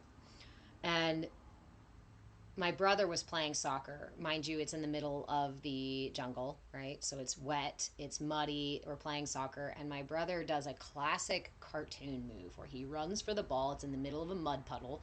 He runs for the ball, he swings back to kick, and misses the ball as he sends his foot forward, which of course flips him up and lands on his back. Mud flies everywhere, and the entire village, mind you, it's a small little village, it's just one little cleared area on the side of the Amazon River, and everyone there started laughing hysterically. And I remember the moment. Like I said, we've been trying to communicate all day long, and we've been doing okay. But when I turned and looked at this girl next to me that I'd been communicating with, spending time with all day long, and we were both laughing together, there was not a single word needed, and it was the deepest communication, deepest connection that we had had all day long. And we'd laughed before. But there was something in that moment. I remember being that young and looking at this moment and thinking to myself, wow. Feeling something that I had never felt before. And I grew up in Mexico, right? So I had to learn to speak other languages, and I, definitely communicated with people where I didn't communicate very well, and I've definitely hung out with other people, but it was just something different in that moment, in the way that we looked at each other, and I think it was mutual. I think we both felt this shift, and it deepened our connection, and we actually continued to hang out that day, and it was so much more easier for us to communicate. It seemed like we were suddenly communicating on another level. I felt that in my heart, and it has lived in my heart ever since that day. It's what gives me hope when we can't connect like this, when we can't connect so well like this. I remember that our hearts still bind us together. That all we need to do is get out of our own way, and we will feel connected, because we are connected.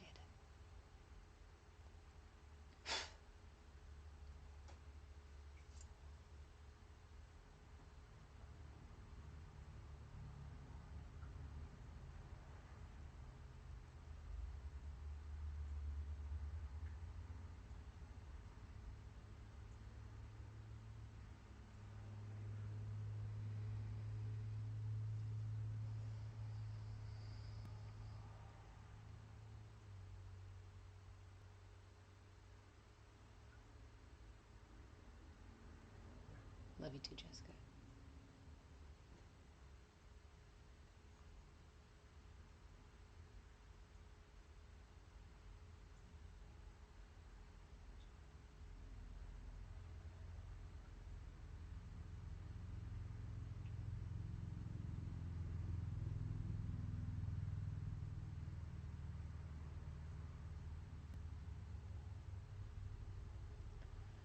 I remember when I nearly kicked Hope off the boat. I'm a storyteller. I write stories, and I usually write them by the images that happen in my head. And this one in particular moment, I was having an argument between what I called hope and hell, right? My devil on the right shoulder, angel on the left. And in this story, I remember the feeling of wanting to harden my heart, of wanting to harden my spirit in a way that would no longer let me get hurt anymore. I didn't want to be vulnerable. Hope is vulnerable. Hell didn't have vulnerabilities. She had a lot more armor. And for me, this manifested as the image of hell sitting in the boat in the middle of the ocean. And Hope was hanging listlessly off the side of the boat with kind of a slow sink, right? Like she was sinking into the ocean, into the abyss. And I remember the argument, hell saying she is dead weight. She's a crybaby. She's so fucking needy. I don't want anything to do with Hope. She's dragging us back. She's slowing us down. We can't get to the places we need to get to. We can't succeed in this world unless we cut her out. She's got to go.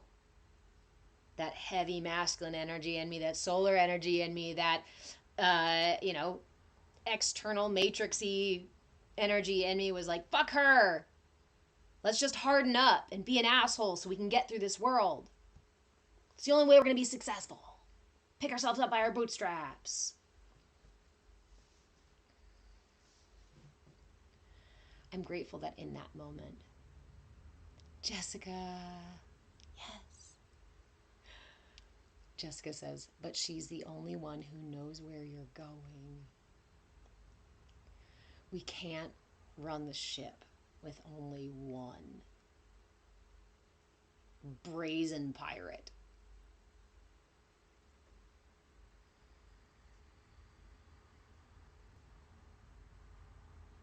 I am grateful for that moment of balance. I am grateful for the moment.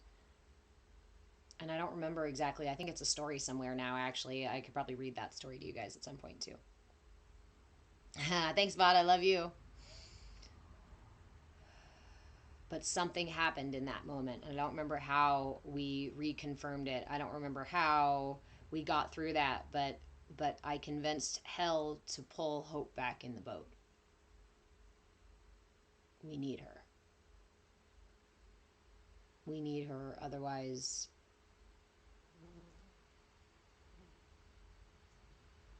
where's the light?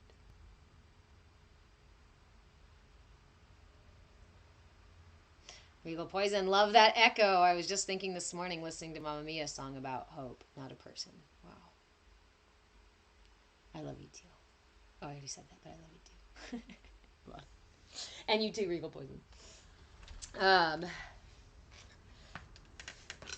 This is why I like internal family systems, because it gives us the ability to work with these things through these images, through these different ways of looking at it, right? That help us to see them from, I guess, a more workable perspective. You know, when I got to have the conversation between Hell and Hope, what used to happen before was that Hell would just take the reins, right? At a certain time of day, usually. Thank you, friend. At a certain time of day, Hell would just be like, fuck this, I'm over it. I'm done. Let's go out and get wasted. Let's go out and start a fight. Let's go cause chaos. Let's go, ignore all our personal responsibilities. Let's go destroy our body. Let's go,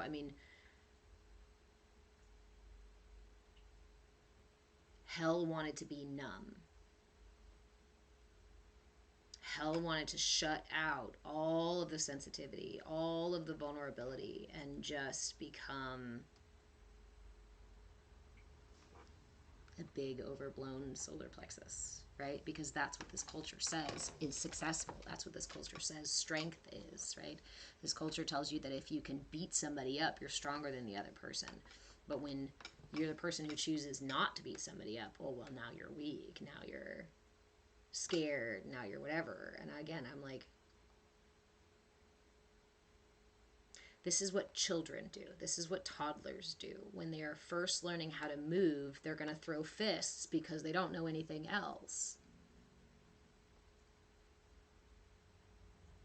Hey, Jared, how are you? So when I see grown-ass humans reverting to gross motor skills,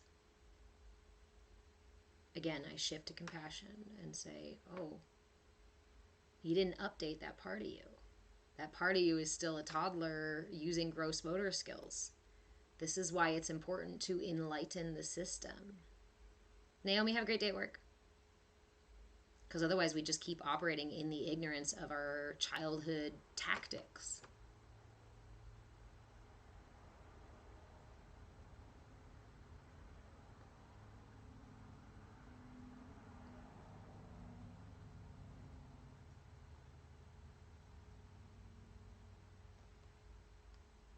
Yes, I do believe that there is hope for every single person. Yes, I do believe that every single person can evolve. Yes, I do believe that every single person has the capacity to become enlightened. It's a matter of choice, though. And I think that's the hardest part, is that it's a matter of choice. And for some of us, that choice feels really fucking hard. And I get it. And some of us feel good about making that choice in some ways, but not in other ways. It's those ways that we feel justified. It's those ways that it's really hard to choose it, that are the places that need the most healing. that need our most support.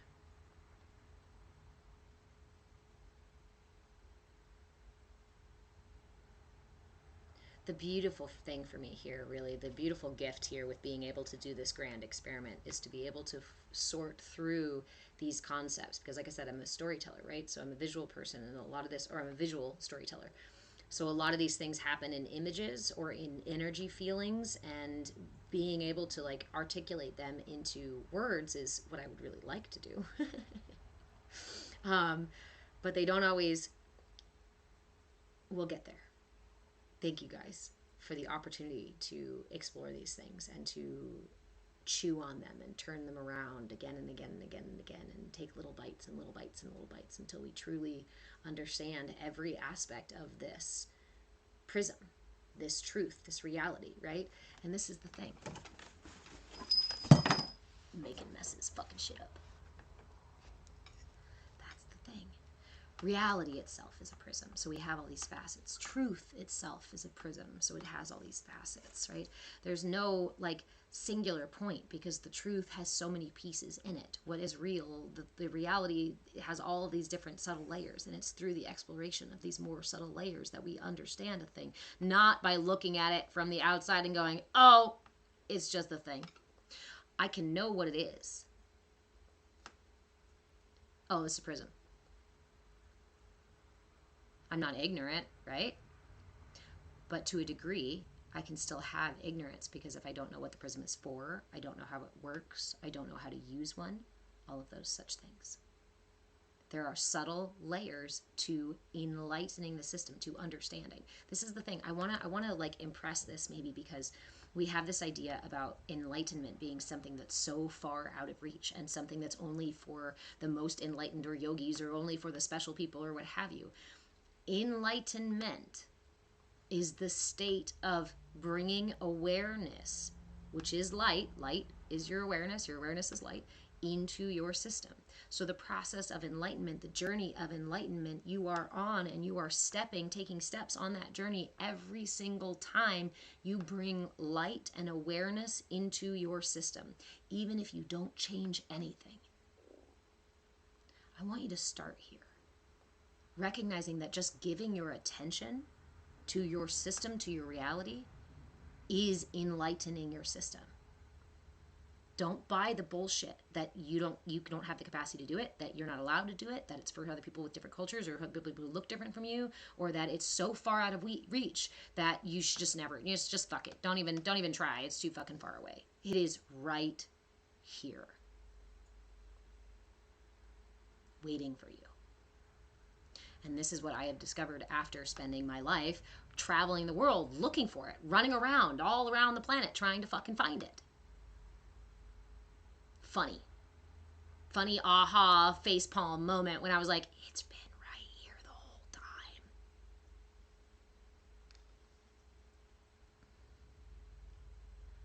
Everyone matters. Everyone has potential to find purpose, because we all have it. Yeah, Vada. I've been calling people NPCs and zombies in the past. I was still half sleeping myself. Yeah, when we are judging others, right? In some ways, we are still NPCs.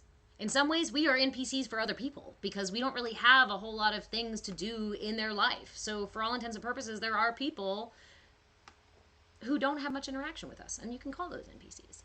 Do they also have their own journey, and are they also the centerpiece of their own game? Yes, absolutely, right? So we have to acknowledge both are true. Yes, and.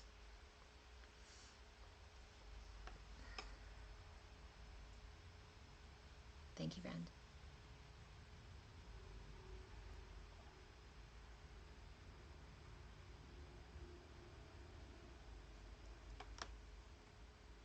Last night I got a huge sad wave of loneliness. I actually stopped to meet it. Hold on, I lost the comment just now. Then I finally fell asleep. Beautiful, Vada! See, again, that awareness, just shifting your attention into it. Your emotions are sitting here being like, hey, can you pay attention to me? Can I have some of your time? And we're like, no, fuck you. Jesus. When we do just go, hi. Hello, sadness. Thanks for calling. Hello, fear. Thanks for ringing. Hi, anxiety. Thanks for the text message. 16 times in a row. Great Cole, we can make our own fire to see in the cave we built. 1,000%. But how many times do we wait for other people to light our fire? How many times do we wait for the world to enlighten us or to enlighten our system?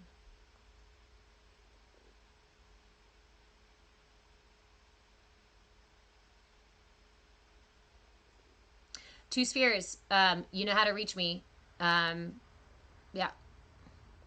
You can reach out and ask about the cats. This is not, I can't communicate about them through the text message. If you'd like to talk about bringing you a cat or adopting one, I need you to message me and actually communicate with me that way. Popping into the lives and, yeah, isn't going to get me to get up there. Mostly because, yeah, I'm in the middle of live, right? Let's see. Vada, I would never have stopped to meet my lows before you. Again, you guys, it's really just like, I bring it back to my mama. I bring it back to my mama and the fucking time that I was telling her about how shitty everything was and how I just wanted to get rid of my ego and I just wanted to move past all this density bullshit and all the stupid people and the world was fucked up and all this blah, blah, blah, blah, blah, blah, blah. And she was like, well, honey, if you create an enemy of yourself, then that is a battle you will fight every day. That part of yourself doesn't go away.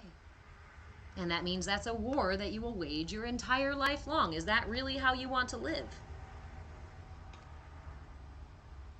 No. I mean, when you say it like that, no. Fuck, lady. I love her so much. Sometimes I wonder if she is watching.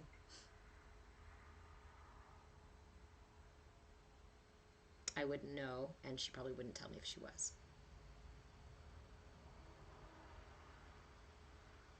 But I hope that she hears how often these little bits of wisdom that she gave me over the years are some of the most valuable pieces that I have.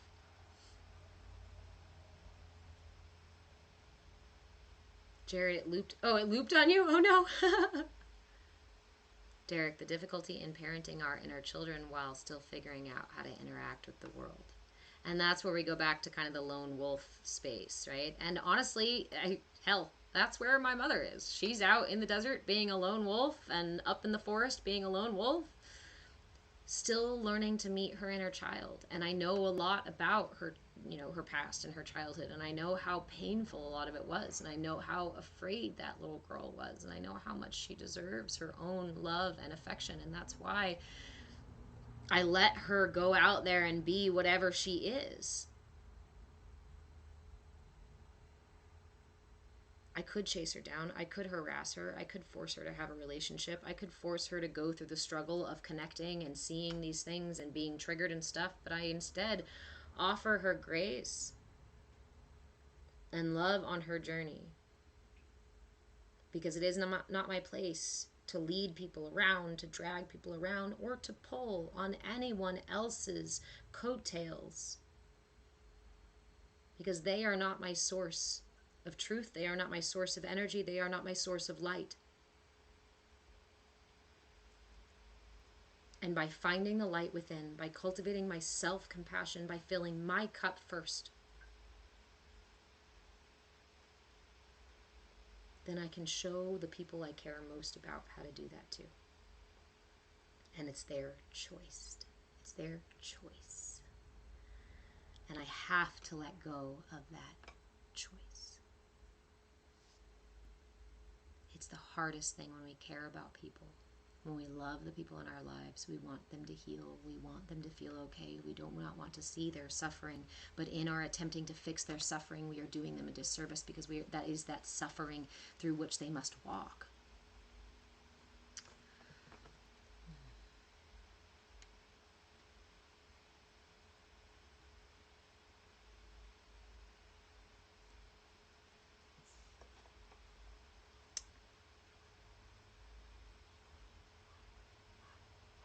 But do I think I channel her sometimes? Yeah, her and I are very, very intimately connected, like very emotionally, very spiritually connected. We always have been.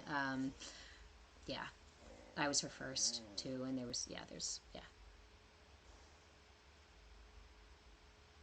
and we also have a lineage of like some like family stuff, some intense. I've told you guys before that we had like a Salem witch trial loss, and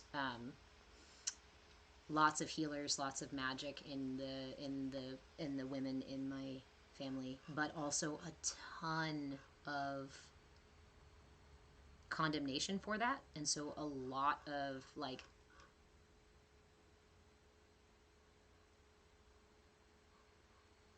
and I think the hardest thing for her is that I exacerbate her fear um, of letting out the truth of who she is, letting herself be honest. There's been a lot of pain and a lot of suffering that she's experienced because of who she is and because of the era that she grew up in. And I don't need to re-trigger that stuff for her. I hope I send her all the love and all the blessings, because I know that she is doing everything she needs to, everything she can to take care of her inner child, and that's the most important thing. Unfortunately, by me taking care of my inner child, that means I trigger her inner child, because her inner child, yeah. That's how we learn. Where in the desert? Slab City. You want to go find her? Challenge. I will offer something big and free to somebody who can go find my mother and tell her that I love her. Because she can't hear it from me yet. Jessica, your journey has probably had a lot to teach her too. And that's it. We taught each other. I mean, we've all taught each other a great deal, right? And that's that. It's a very tight relationship between her and I, because we are growing together in really huge ways. Radical non-attachment is so hard when it finally comes down to the loved ones. Yes. Red Mama Yeti. I have to remind myself this with my own kids. They are on their own journey, their own path. Let me pin that, because I'm going to catch up on comments here. And Bada, I'm not going to the slabs without you and Lem. Okay, fine. I'll drive you to where she is. I'll just hide in the car, just so I don't trigger her. She'll probably know I'm there. She's really intuitive. Like, she used to get me in trouble in high school for things that there was no fucking way that she knew. And I didn't even get in trouble at school. But I'd come home and she goes, "What'd you do? What? She'd know. I don't know how she fucking did it. Okay, so I have to remind myself with my kids. They are on their own journey too. Again, I'm going to repeat this thing because it's one of my favorite quotes, and I'm sorry if you guys get tired of hearing these, but they're my favorite. There is a poem called On Children by Khalil Gibran. If you haven't read the poem, I encourage you to do so, especially if you are a parent, because Khalil Gibran points out the fact that we as parents are the bow and the child is the arrow, because it is our responsibility to bend as far as we can to propel that child forward. And because time moves in that direction, we should never be hoping for our children to be in our image, because that would be moving in the opposite. Time does not go that way. If anything, we should hope to be in their image.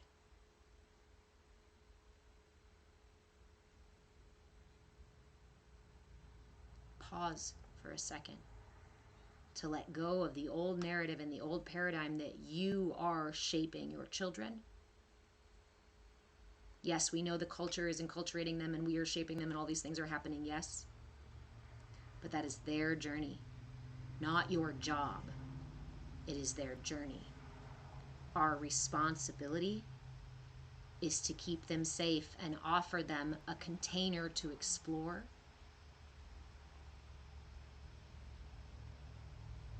Safe, right? This is what I call padded wall parenting, is finding that safe container that's just big enough. I had this moment earlier this week. Regarding my kid. And actually we met with DHS, right? I get food stamps. We met with DHS, and I was having a really not great morning, frustrated, and mentioned my frustration to her. in general, just about having to try to live outside of the fucking norm because public school sucks, because the schedule sucks, because the fucking work shit sucks, because the pay sucks, because the culture. No, because we're shifting the paradigm, because it's outdated and it's old, and I know that we are building something new. So to fall back into the old is just not what I'm going to do. So I say this to some degree to this nice DHS state worker. And she says, kind of out of the corner of her mouth, something to the effect of like, well, you know, someday your son is going to have to deal with the real world. And I can give myself a little bit of credit because I did not react. Instead, I just, we just carried on the conversation. I left it where it was. When we came home, I had a conversation with him about it. And I said to him, I want you to know that the reason I'm doing what we're doing, why we travel, why we homeschool, why you're not just going to go do that and I don't just go get that job, is because that is the old world. It is the old paradigm. And I do not want you to feel like that is the only way to live. Because it's not. And he's Gen Alpha, right? So your kiddo's at that, he's 8, so Gen Alpha, Gen Z, these kids are creating the new paradigm. They are rewriting the paradigm with their energy, with their impetus, with their egos, with all of the stuff that's coming in. They are here to fucking toe the line into an entirely new reality. And it is imperative, it feels imperative for me to support him in doing that. And you know what? Yeah, it may look irresponsible. It may look like I'm not letting him see the real world. But the truth is, he comes to work. Not now because I'm doing this stuff, right? But he used to come to work with me. We've ran businesses together. He has come to regular jobs with me. He learns to critically think about the things out in the real world and at home instead of just repeat and do, right? Do and repeat the same things over and over again. What public school was intended to teach is how to be a good citizen, is how to fall in line with capitalism. You can go back and read the initial stuff that Rockefeller put out about creating the school system. He gives support to the capitalist machine.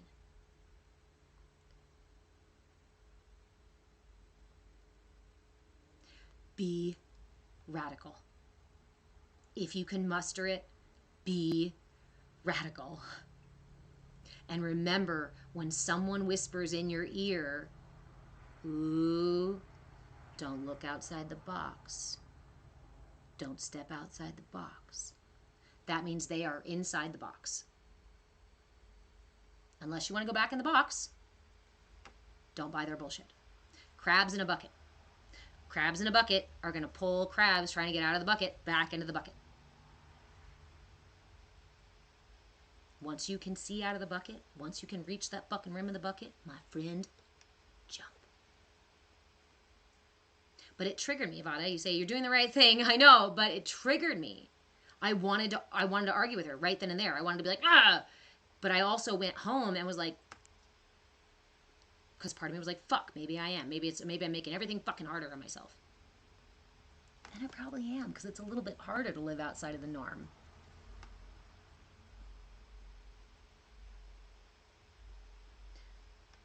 But the longer I do it, the more I see the benefit in my body, in my mind, in my world, in my son.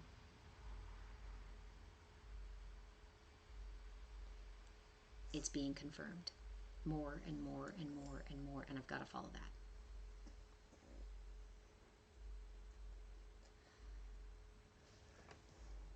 Hold on, I saw somebody confession up here and I skipped it. I'm sorry, my friend. What was it that you said? Great call. Interesting. Confession, I used to despise the thought that if I did well, it meant mom did a good job. What's so funny is that I saw something, I listened to something this morning or last night, just, scrolled across a video, heard a video, where somebody was talking about how mothers in particular, or women, get blamed for a lot of things, right? Like if it's a single mother and something's messed up with the kid, then it's the mother's fault, right, for being a single. Well, it's just not if it's messed up. If it's a single mother, then it's the mother's fault for being a single mother.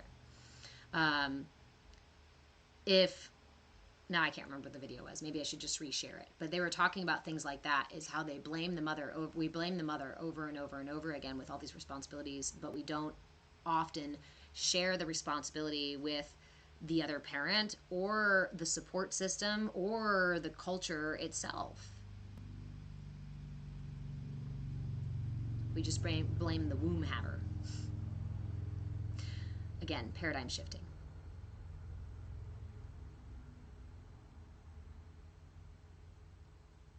It is not, yes, it is our parents that are part of programming us. Oh, gosh, this is a differentiation. I'm trying, right? When we're trying to even shift the narrative, we have to stumble over some fucking words to find out how to say it different. Like,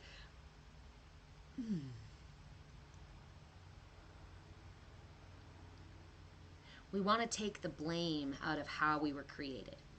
So we take the pointing fingers out and we look at how all of the pieces come together to build our systems. And we just have gratitude for that system, innate system that builds up and does that. Thank you, my body. Thank you, my ego. Thank you, my brain, for allowing me to survive and becoming informed about how to survive in this culture. But this is when we get into the guru part. This is where we get into the who's to blame for who you are. Is it you? Is it your parents? Is it your culture? Is it your boss? Is it your partner? Is it your kids? Is it your trauma? Is it your God? Is it your who are you gonna blame?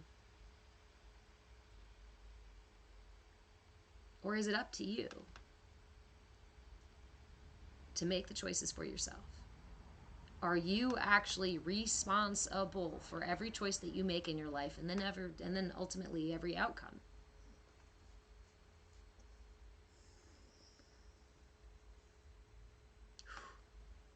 I know we've touched on this a few times this week, but think about that. Can you look back on any situation in your life, whether you deem it good or bad or difficult or not, whether you're a victim or the aggressor? Can you look into that situation and see something positive, see an opportunity for growth?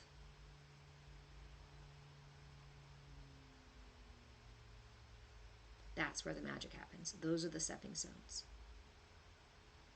And that means, though, that nobody else gets credit for who we are either. Right? You are your own guru. Right? Vada, when we get in there, we can blame this person. We can blame that person. Absolutely. I could blame the state for throwing me back in with abusive parents when I was a child. That's worth blaming. I could blame the parents who actually put hands on me and actually put bruises and scars on me. Yeah, I could totally blame them. But what purpose does it serve? And what does it do to your system when you do that? That's the kicker for me. Because I sat in the blame. I sat in the resentment. I sat in the hate and the anger and the wanting to get revenge for a long time. But it only weighed me down.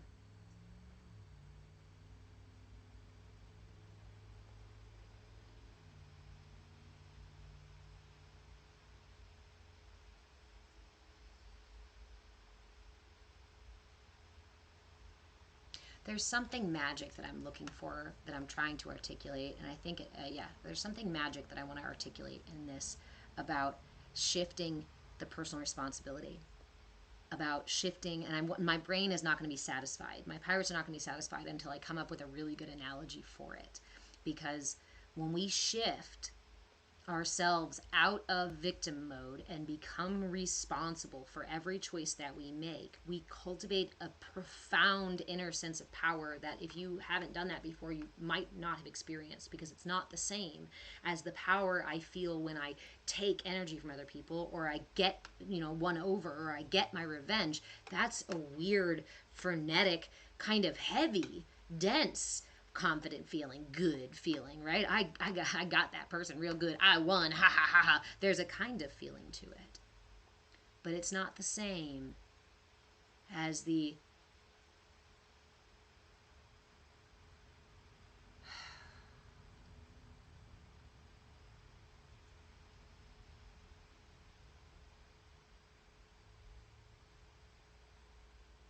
I go back to the Abhaya Mudra.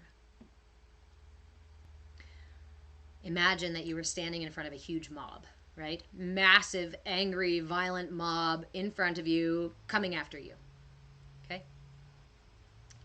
Imagine stopping them by force. What that would look like. All the chaos, all the energy that goes on with that, all the push and pull, all that shit, right?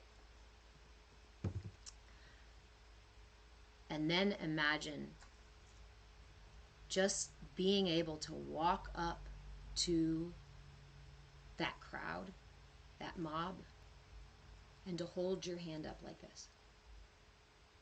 And that simple act silences everyone.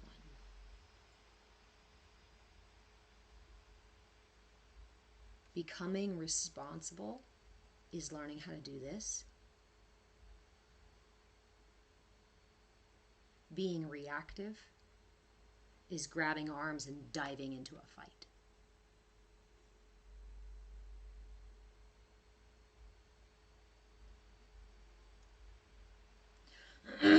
Great Cole, do you want the people who wronged you to be punished, or do you want them to get better? How we answer that says where we are in our journey. Yeah, absolutely. It's a good question to ask yourself, right? Do you want them to get better? Because when we do that, we have compassion, we have empathy, and we can practice love. That's what unconditional love feels like. I love you even when you're being a total asshole.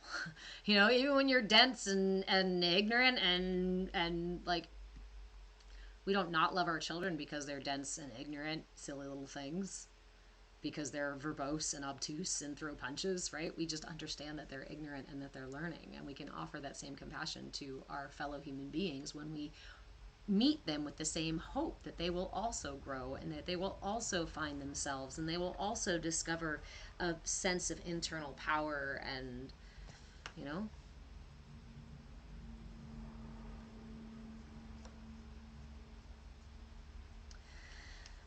I like everybody in here hopping in and being like, I want everybody to grow, I want everybody to get better, I want everybody to get better.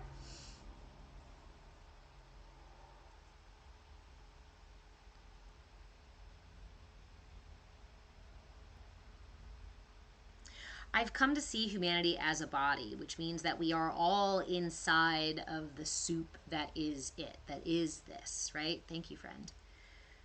We are all part of it. And so let's micro macro that and say, here is the body of humanity, right? Here are all the parts of this human body.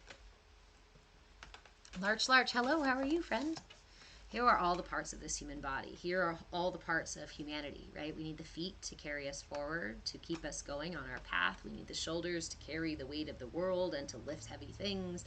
We need the mouth and the voice to express our concerns and ask for our needs to be met and to sing beautiful songs and to remind us that we're loved, right? We need the ears to listen compassionately and to pay attention to what's going on in the outer and inner world.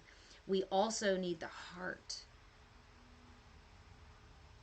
and we need the lungs, and we need the digestive system, and we need the asshole, and we need the armpits, and we need the boogers and hairs inside of our nose. But when I bring light into my system, when I enlighten my system, I slowly enlighten every piece of my system. So this, again, the idea, the divisive rhetoric that says only special people will evolve, that only some people are going to be able to, I think is really a misnomer and a misdirection, an intentional misdirection away from the truth that we are all part of the same collective body, ocean, right? And that we evolve together.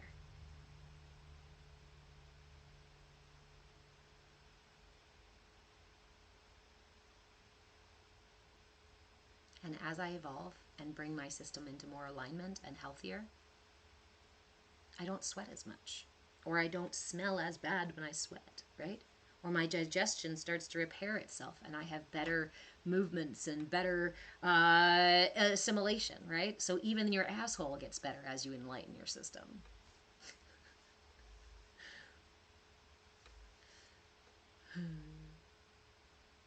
Badass blind woman, for those who don't awaken in this lifetime, do they just keep living lives until they're awakening? If we come from a, the yogic philosophy perspective of the cycle of samsara, that when we choose to stay in this body, in this matrix, that that cycle of samsara keeps happening over and over again until we bring light into our system. Like replaying nightmares, right? Sitting in the back of the cave over and over and over again. You just kind of keep starting that. You stay on as long as you want to play and dabble in it.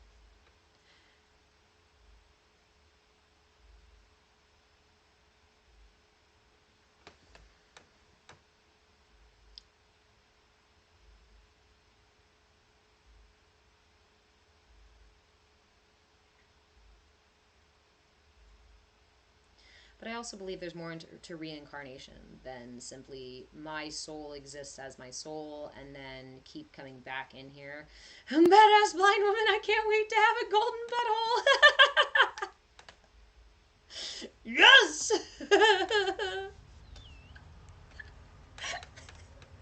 You will know when I am enlightened because my butthole will be...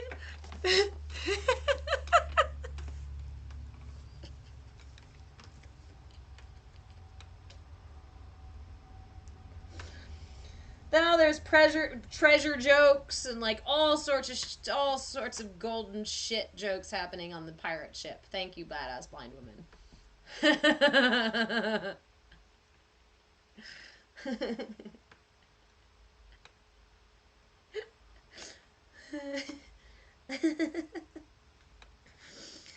It was funny. What? It's okay. Can you imagine if the kitty cats had golden buttholes? What would you do? Since you like sniffing them so much, what if they smelt like roses? Huh? What if they became evolved and it's, I don't know. I don't know.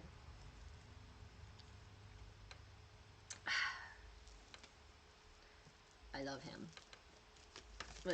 Yeah. Okay. So, but I also believe that energy is not always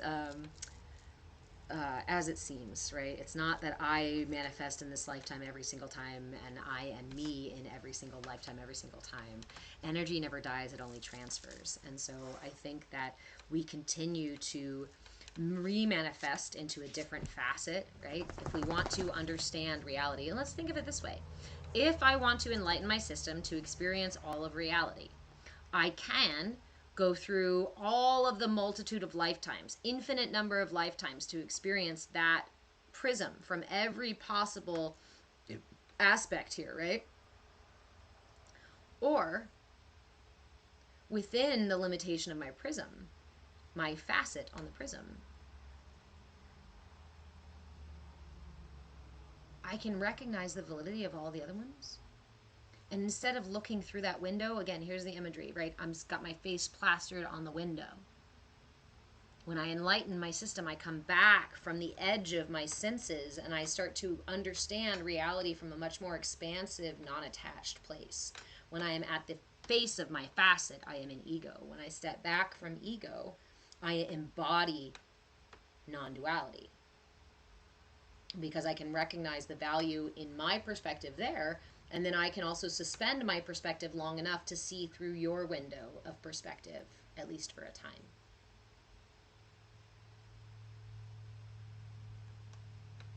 So I could choose to learn about everything, right? I can learn about other countries by going and visiting other countries and spend lifetimes going to visit other countries, right? Or I can bring those experiences to me in one form or another.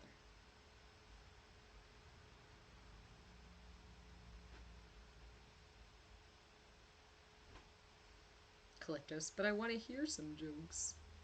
I gotta be careful because the pirates say all kinds of shit. Pirates say all kinds of shit, and TikTok likes to give me restrictions when the pirates talk.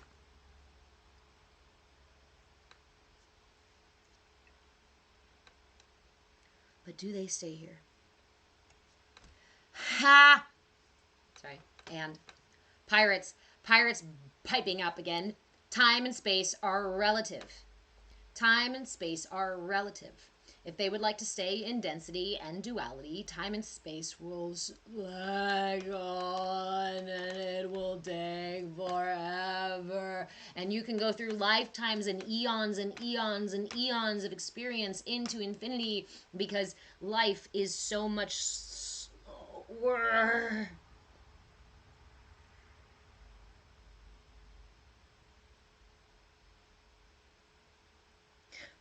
Or I can begin to enlighten my system in a way that I understand that my ability to use my attention and my intention and aligning them with such a degree to the prism of reality that then I have the capacity to experience a shift in space and time itself, and therefore there is no time that I am behind or in front of or on or under or needing or creating or finding or crafting.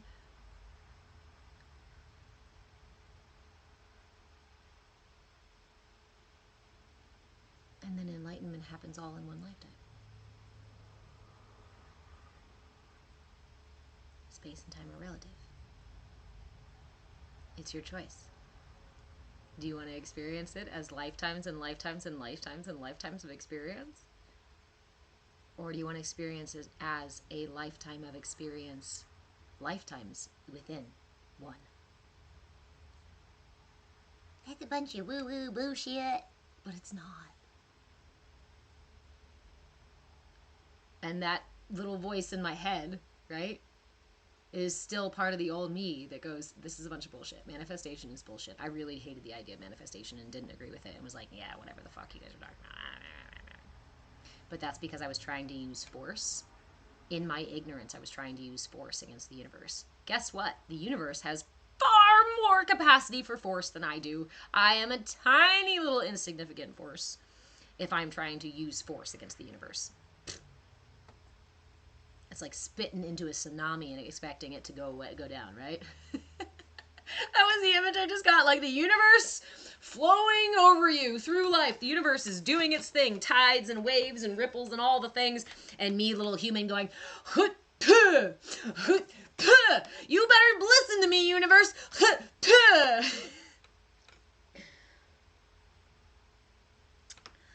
But when I learn how to ride my surfboard, when I learn how to catch the upswing of that wave, and when I learn how to breathe, inhale with it, and exhale. When I learn how to ride the same waves, then I am aligned with the universe. These concepts, right, that seem so far reached or seem so complex or seem so like far away from our understanding are very, very simple in practice, actually. It is just the matter of choice that's the hard part. The hardest part is the choice. Think about it. When you feel pissed off at somebody who offended you, somebody hurt your feelings, somebody stole your shit, broke your shit, said something nasty, broke your heart, offended your sensibilities, tell me you don't feel justified. Tell me you don't feel certain that that is the right fucking choice, is to say the nastiest thing you can come up with. That's what makes the choice hard. That's what makes the choice difficult, is how attached you are to the reaction. Damn, that means I really am responsible, aren't I? What does responsible mean? Able to respond. Able to respond.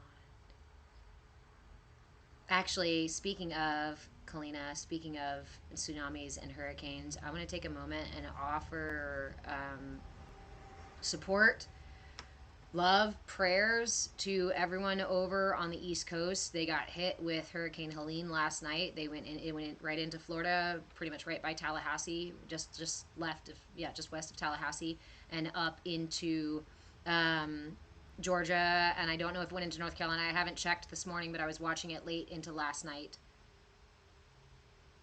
So offer some prayers, offer some healing, offer some safety, offer some support if you can. If you know people on the West Coast, you got friends out there and didn't know there was a hurricane, give them a call, check on them, ask if they need anything. You know, we can always send supplies that way once shit starts to get cleaned up. So I know there are also people doing disaster relief funds as well. Yeah, just be mindful of where you're offering those funds. Make sure that they really are going to people. And the best way to do it really is to find things on social media. Go on to TikTok, go on, you know, the other social medias and search for Hurricane Helene and see if you can find people who are specifically asking for help or specifically need help. As a side note, as really important. Good. I'm glad people got up there to New York. Yep. So, that said, choice. The choice. When we feel justified. Jared, or when my phone won't load my favorite songs. I feel pretty justified in fucking throwing my phone at those moments, right? But really, what does that serve me? What does that do? What does my justification really offer me? My ability to respond is really where my power lies. Because if I am just reactive, then I am just a puppet to everybody else's energy, everybody else's emotions, everybody else's moment. I am just a victim of everything else outside of me. I'm just a puppet pushed and pulled, a leaf blowing in the fucking wind. I've done that. I've been there, and it didn't feel good. I didn't feel grounded. I didn't feel safe. I didn't have any sense of security. I didn't feel like I could protect myself. I didn't feel like I could trust myself. Because anytime that somebody sneezed, my emotions went into fucking overdrive, right? Or I was in such high alert all the time to make sure that I wouldn't get triggered, that I was causing myself such tension. I created chronic conditions in my body.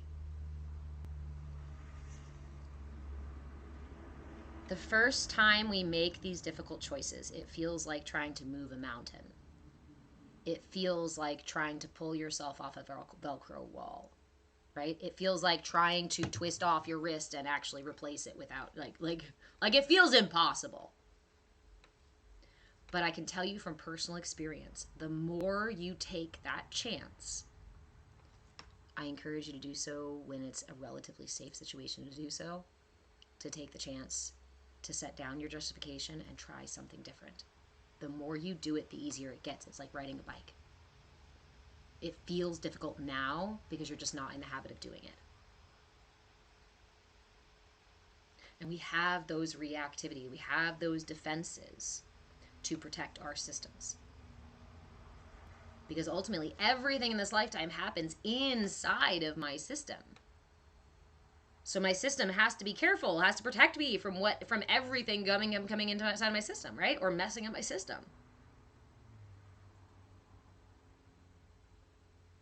Thank you, anger. Thank you, fear, for protecting my system. Courtney, sending you love. Thank you. Now it's time for you to sit back and let me learn to be captain.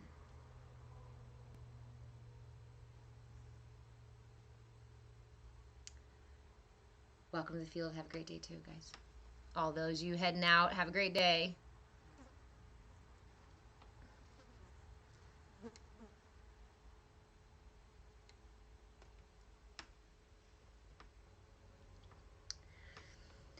Everything happens inside of me. I'd like you to take this with you today. I'm going to go ahead and close out here. I'd like you to take this with you today. I forgot what it was. Hold on a second.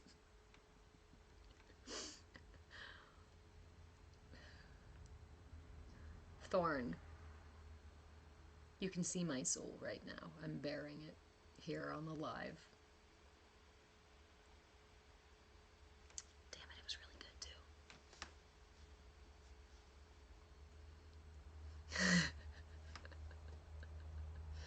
Responsible. Everything in your system is experienced inside of your system. So I would like to put this seed, put this worm in your brain today and send you out into the world. I want you to look for confirmation about how everything you experience is happening inside of you. I want you to spend the rest of today, this is your mission, if you choose to accept it. If you're radical and brazen enough to accept it, your mission today is to experience your responsibility. Experience the fact that everything occurs inside of you. You can start right now. Reach out and touch something nearby, right? If it's a person, ask for consent, please. I'm going to take my coffee mug, my tea troll. Use your hands on that thing, preferably an inanimate object. Roll your hands around that thing. Feel that thing. And as you feel that thing, I want you to notice where you feel that thing. Because I can feel the roughness of his little tea troll belly right here, underneath the skin of my fingers. In the skin, right? On the skin. But as soon as I take my hand off,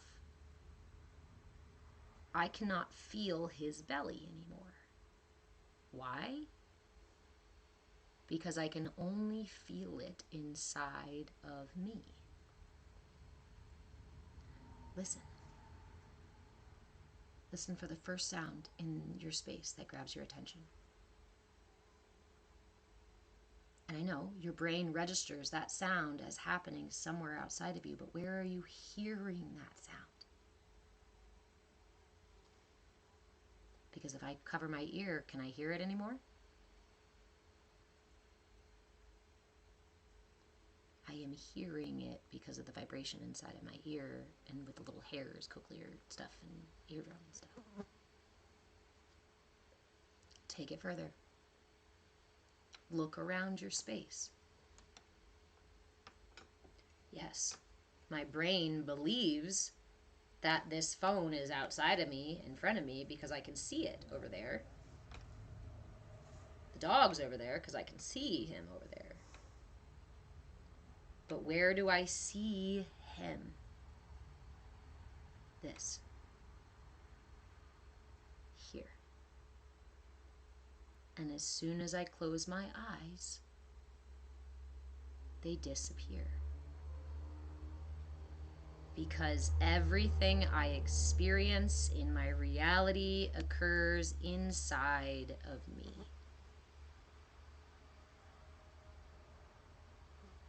My degree of responsibility is just how able I am to respond to what's happening within my system.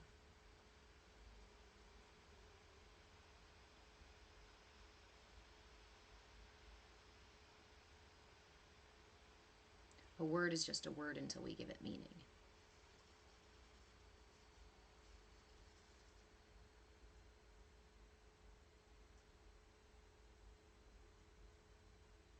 Consider the way that your perspective is giving meaning and explanation and story to your life, to your reality, to what's going on inside of you and what we perceive going on outside of us.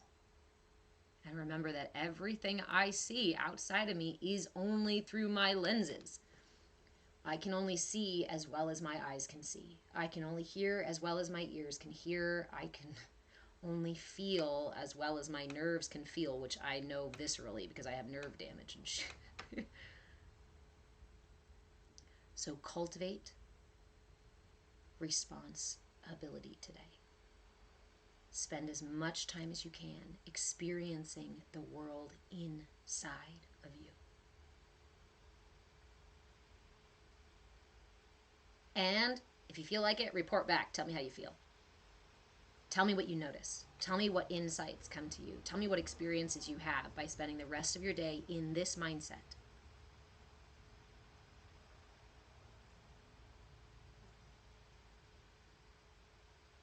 And there we go. Vada just said, noted. I'm going to try not to talk in my live stream later at all and just take things in. Remember to give yourself grace. I love listening to your talk in your live stream. So when you said that, I'm like, oh. But also, yes, take these things in and recognize, maybe right before you respond, notice when someone's comment goes across the screen, notice the way it moves inside of you before responding. Notice the way the light in the room is affecting your eyesight, your body, your system. The sound is affecting your system. The only reason you hear those singing bowls, the lovely, lovely singing bowls that you play, my friend, is because they vibrate the hairs and in your ear. Great, Cole. So close my eyes when I touch something? Yes, you can if you'd like to. Uh-oh, did that get muted? Oh, no, it just got pulled, this thing. The new comment thing is funny to deal with. Calyptos, that's fair. I experience too much of my inside world. That's true. That's true. And if you're in that space where you're familiar with this, then by all means, pick a different practice. But remember to, when we're exploring this inner reality, you want to explore this inner reality with responsibility. Yes, we can understand we have an inner reality, and that can be a very loud inner reality, but the question is, how much responsibility do you take for that inner reality? How much are you intentionally making the choices within that inner reality that affect your outer reality? That's the exploration. Yeah, great, Cole. You don't have to close your eyes when you touch things. The experience is just to even just say it in your brain, or to notice, like, oh, when I touch these, because we take advantage of it, right? We take it for granted. I touch the window and I think, oh, I'm the curtain. Here's the curtain, right? But what I'm actually doing is feeling the curtain inside of me. I don't need to close my eyes to feel that difference, but I need to pay attention to it in my brain. Your attention is one of the most powerful things that you have one of the most powerful tools of transformation, one of the most powerful tools to shift your paradigm and rewrite the narrative. So use your attention more so in your reality today, so you can have those moments of going, oh, the zipper feels a particular way inside of my system, and maybe even feel how deep you can feel it. How deep does it reverberate, right? Instead of feeling my heartbeat underneath my hand here, maybe I see if I can feel my heartbeat inside of me. There it is.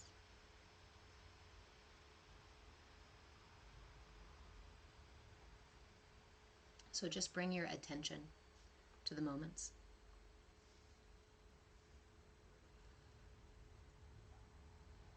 Bring your intention to the moments. Oh, Jessica, perception is one of my favorite topics, philosophy of mind. Some of my favorite classes I took in college were philosophy classes, philosophy of language, philosophy of mind. Philosophy of language was really amazing. If you want a way to, let's see, how do I formulate? Okay. Philosophy of language and logical fallacies. Look up logic fallacies or argument fallacies. If you want a way to pull yourself back from the difficulty of modern communication with most people, even with the internet and social media and all that stuff, I highly encourage you to explore logic fallacies, argument fallacies, because the reality is that most people are using argument fallacies in their talking points. Media itself and politicians are using argument fallacies in their manipulation. Argument fallacies are typically used for gaslighting and manipulation, and they are so pervasive, it's absurd. When you learn about these things and then recognize how many people do them and how often they're done, you realize why it's so difficult to communicate out there in the world. You realize why we're really struggling sometimes to do that.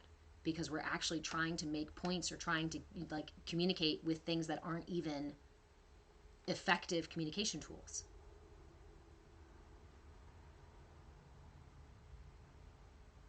Great, cool. A lot of the things I learned in my life are from users and reformed sinners. How does that serve you? I feel like there could be some good insights in there. I don't know, a lot of what I learned in my early years were from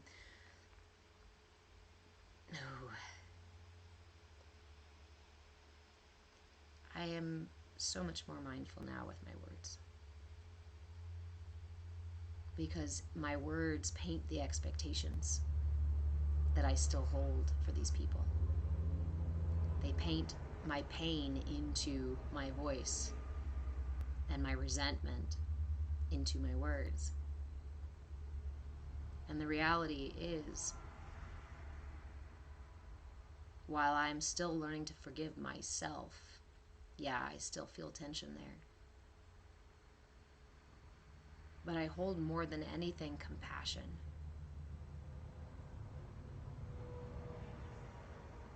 Because I've been dense, I've been dumb, I've been ignorant, I've made stupid choices, I've been arrogant, I've acted like a narcissist, I've acted in my own interest only, I've put myself in the place of a victim when I had plenty of other choices. I have taken power from people because I was scared. We've all done these things. We've all been there.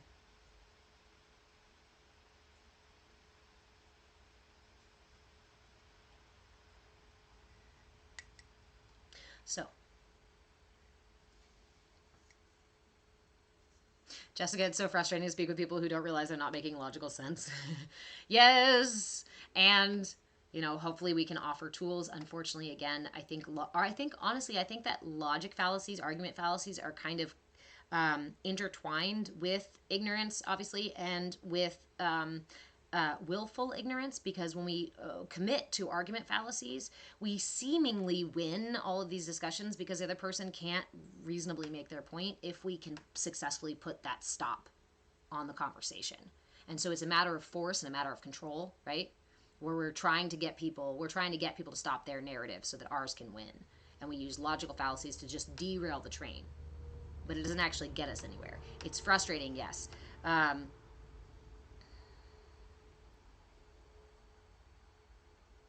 the reality is that when people are using argument fallacies or gaslighting and manipulation like that, there is not much we can do to change the situation. We can only do what we can do to try to communicate, and then at some point we have to just remove our energy and say, you know what, I'm going to wait until you're personally responsible to have the conversation. Or maybe we need a mediator, right? Yeah. I highly recommend anybody who wants to improve their communication tools to look into logical fallacies, argument fallacies, and look into nonviolent communication, because both offer some really profound insights that help you in moment by moment of communication. Badass blind woman, yes, I've learned the most from what those would call broken. They've been the most authentic. I always liked that saying of if you want to see truly generous people, look for people who have very little. Because when we have very little, we recognize the value of the little we have, and we recognize the value in sharing with each other, right? The more, the more we can acquire on our own, the more it separates us from each other. Jessica, they have a card game? No. No.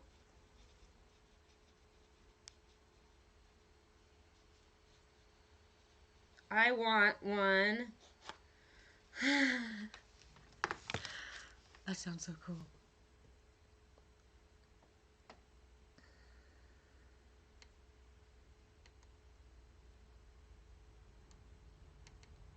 Okay, I'm going to totally check that out. All right, my friends. So again, take it with you today.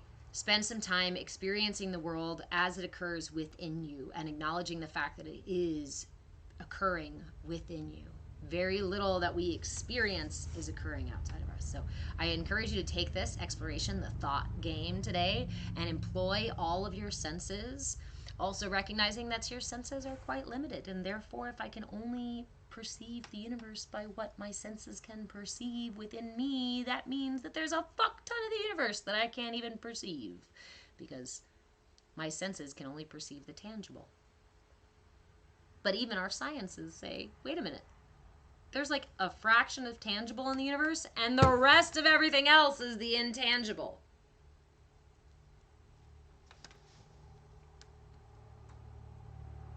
Regal poison. From what I remember, Jesus didn't hang out with the wealthy spiritual leaders of the time.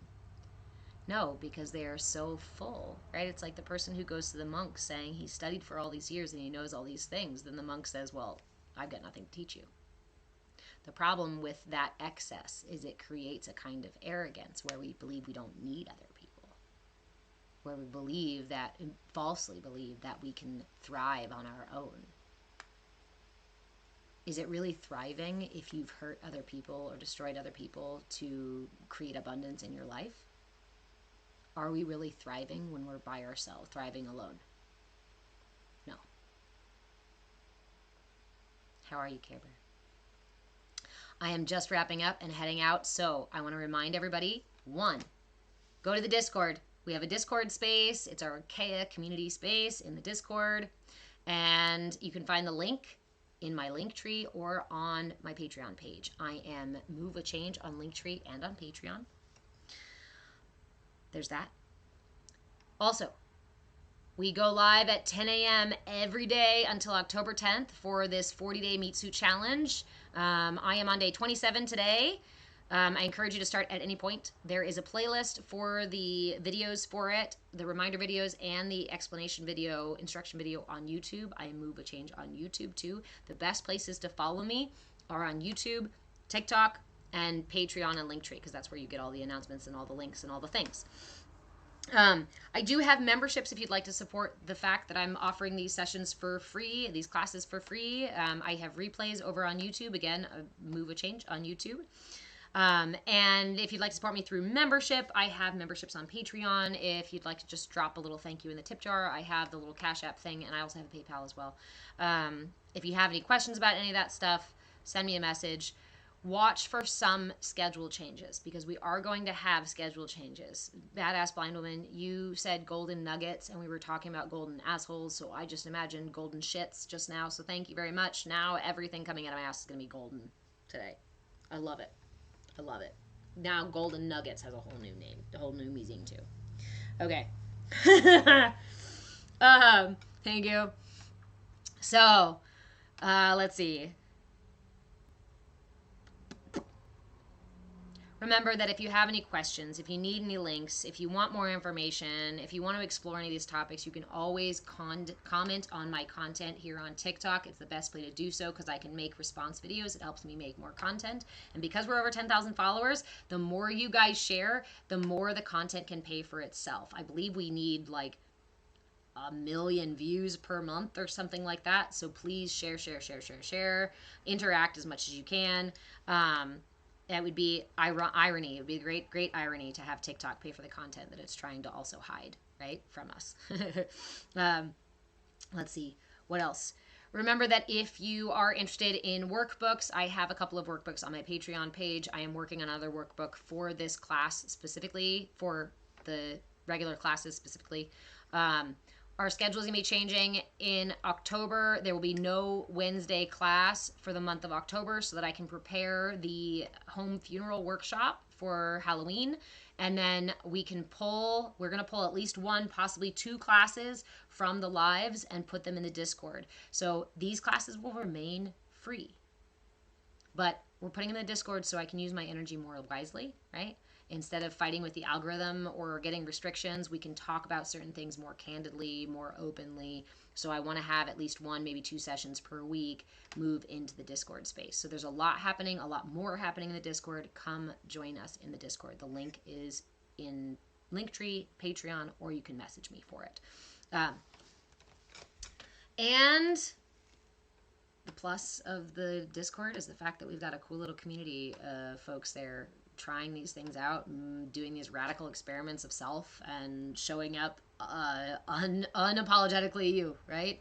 Learning the tools like nonviolent communication and argument fallacies, learning to cultivate an inner sense, an inner locus of control, so we're no longer being puppeted by a system that has zero concern for our wellness and our self-actualization, right?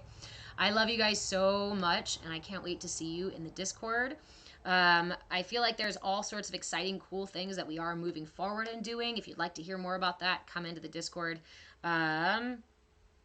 Today's Friday, so we have one more class this week. It's tomorrow at 10 a.m. And then we have group coaching right after tomorrow at 10 a.m. Tomorrow's class, 10 a.m. Group coaching is at 1 o'clock. Remember that the group coaching level of membership is a 7-day trial membership. We do group coaching once a month for now, or once a week for now. And so if you were to go get the group coaching level of membership, you can try out the group coaching with us tomorrow. And if you want to stay, then you can choose a membership. If not, you can cancel the membership. I have no concerns, no qualms about whether you membership or not. What we're doing is building community. What we're doing is, what I'm hopefully doing is going to build a nonprofit. What I'm going to do even later on is build a mindfulness RPG game that can have community and classes and all the best stuff all in one place, all accessible and all for free. Because knowledge is power, and they who control the narrative write the paradigm. But we're changing the paradigm, which means we have to rewrite the narrative, which means we have to share the information. Ooh, boy, that was an interesting visual. You said we're at the ground floor, and what I imagined was the fact that we're under the table, and we're about to stand the fuck up. That's the problem right now. Flowers are blooming in Antarctica. The ants go marching one by one, and they stand up underneath the table one by one when their backs are fucking tired of holding the damn table up. Stand with me. Find balance, so that no matter what wind blows, no matter what storm comes, that we remain unmoved. I love you. All right. Nighty-night, Instagram. I'll see you later. Nighty-night, YouTube.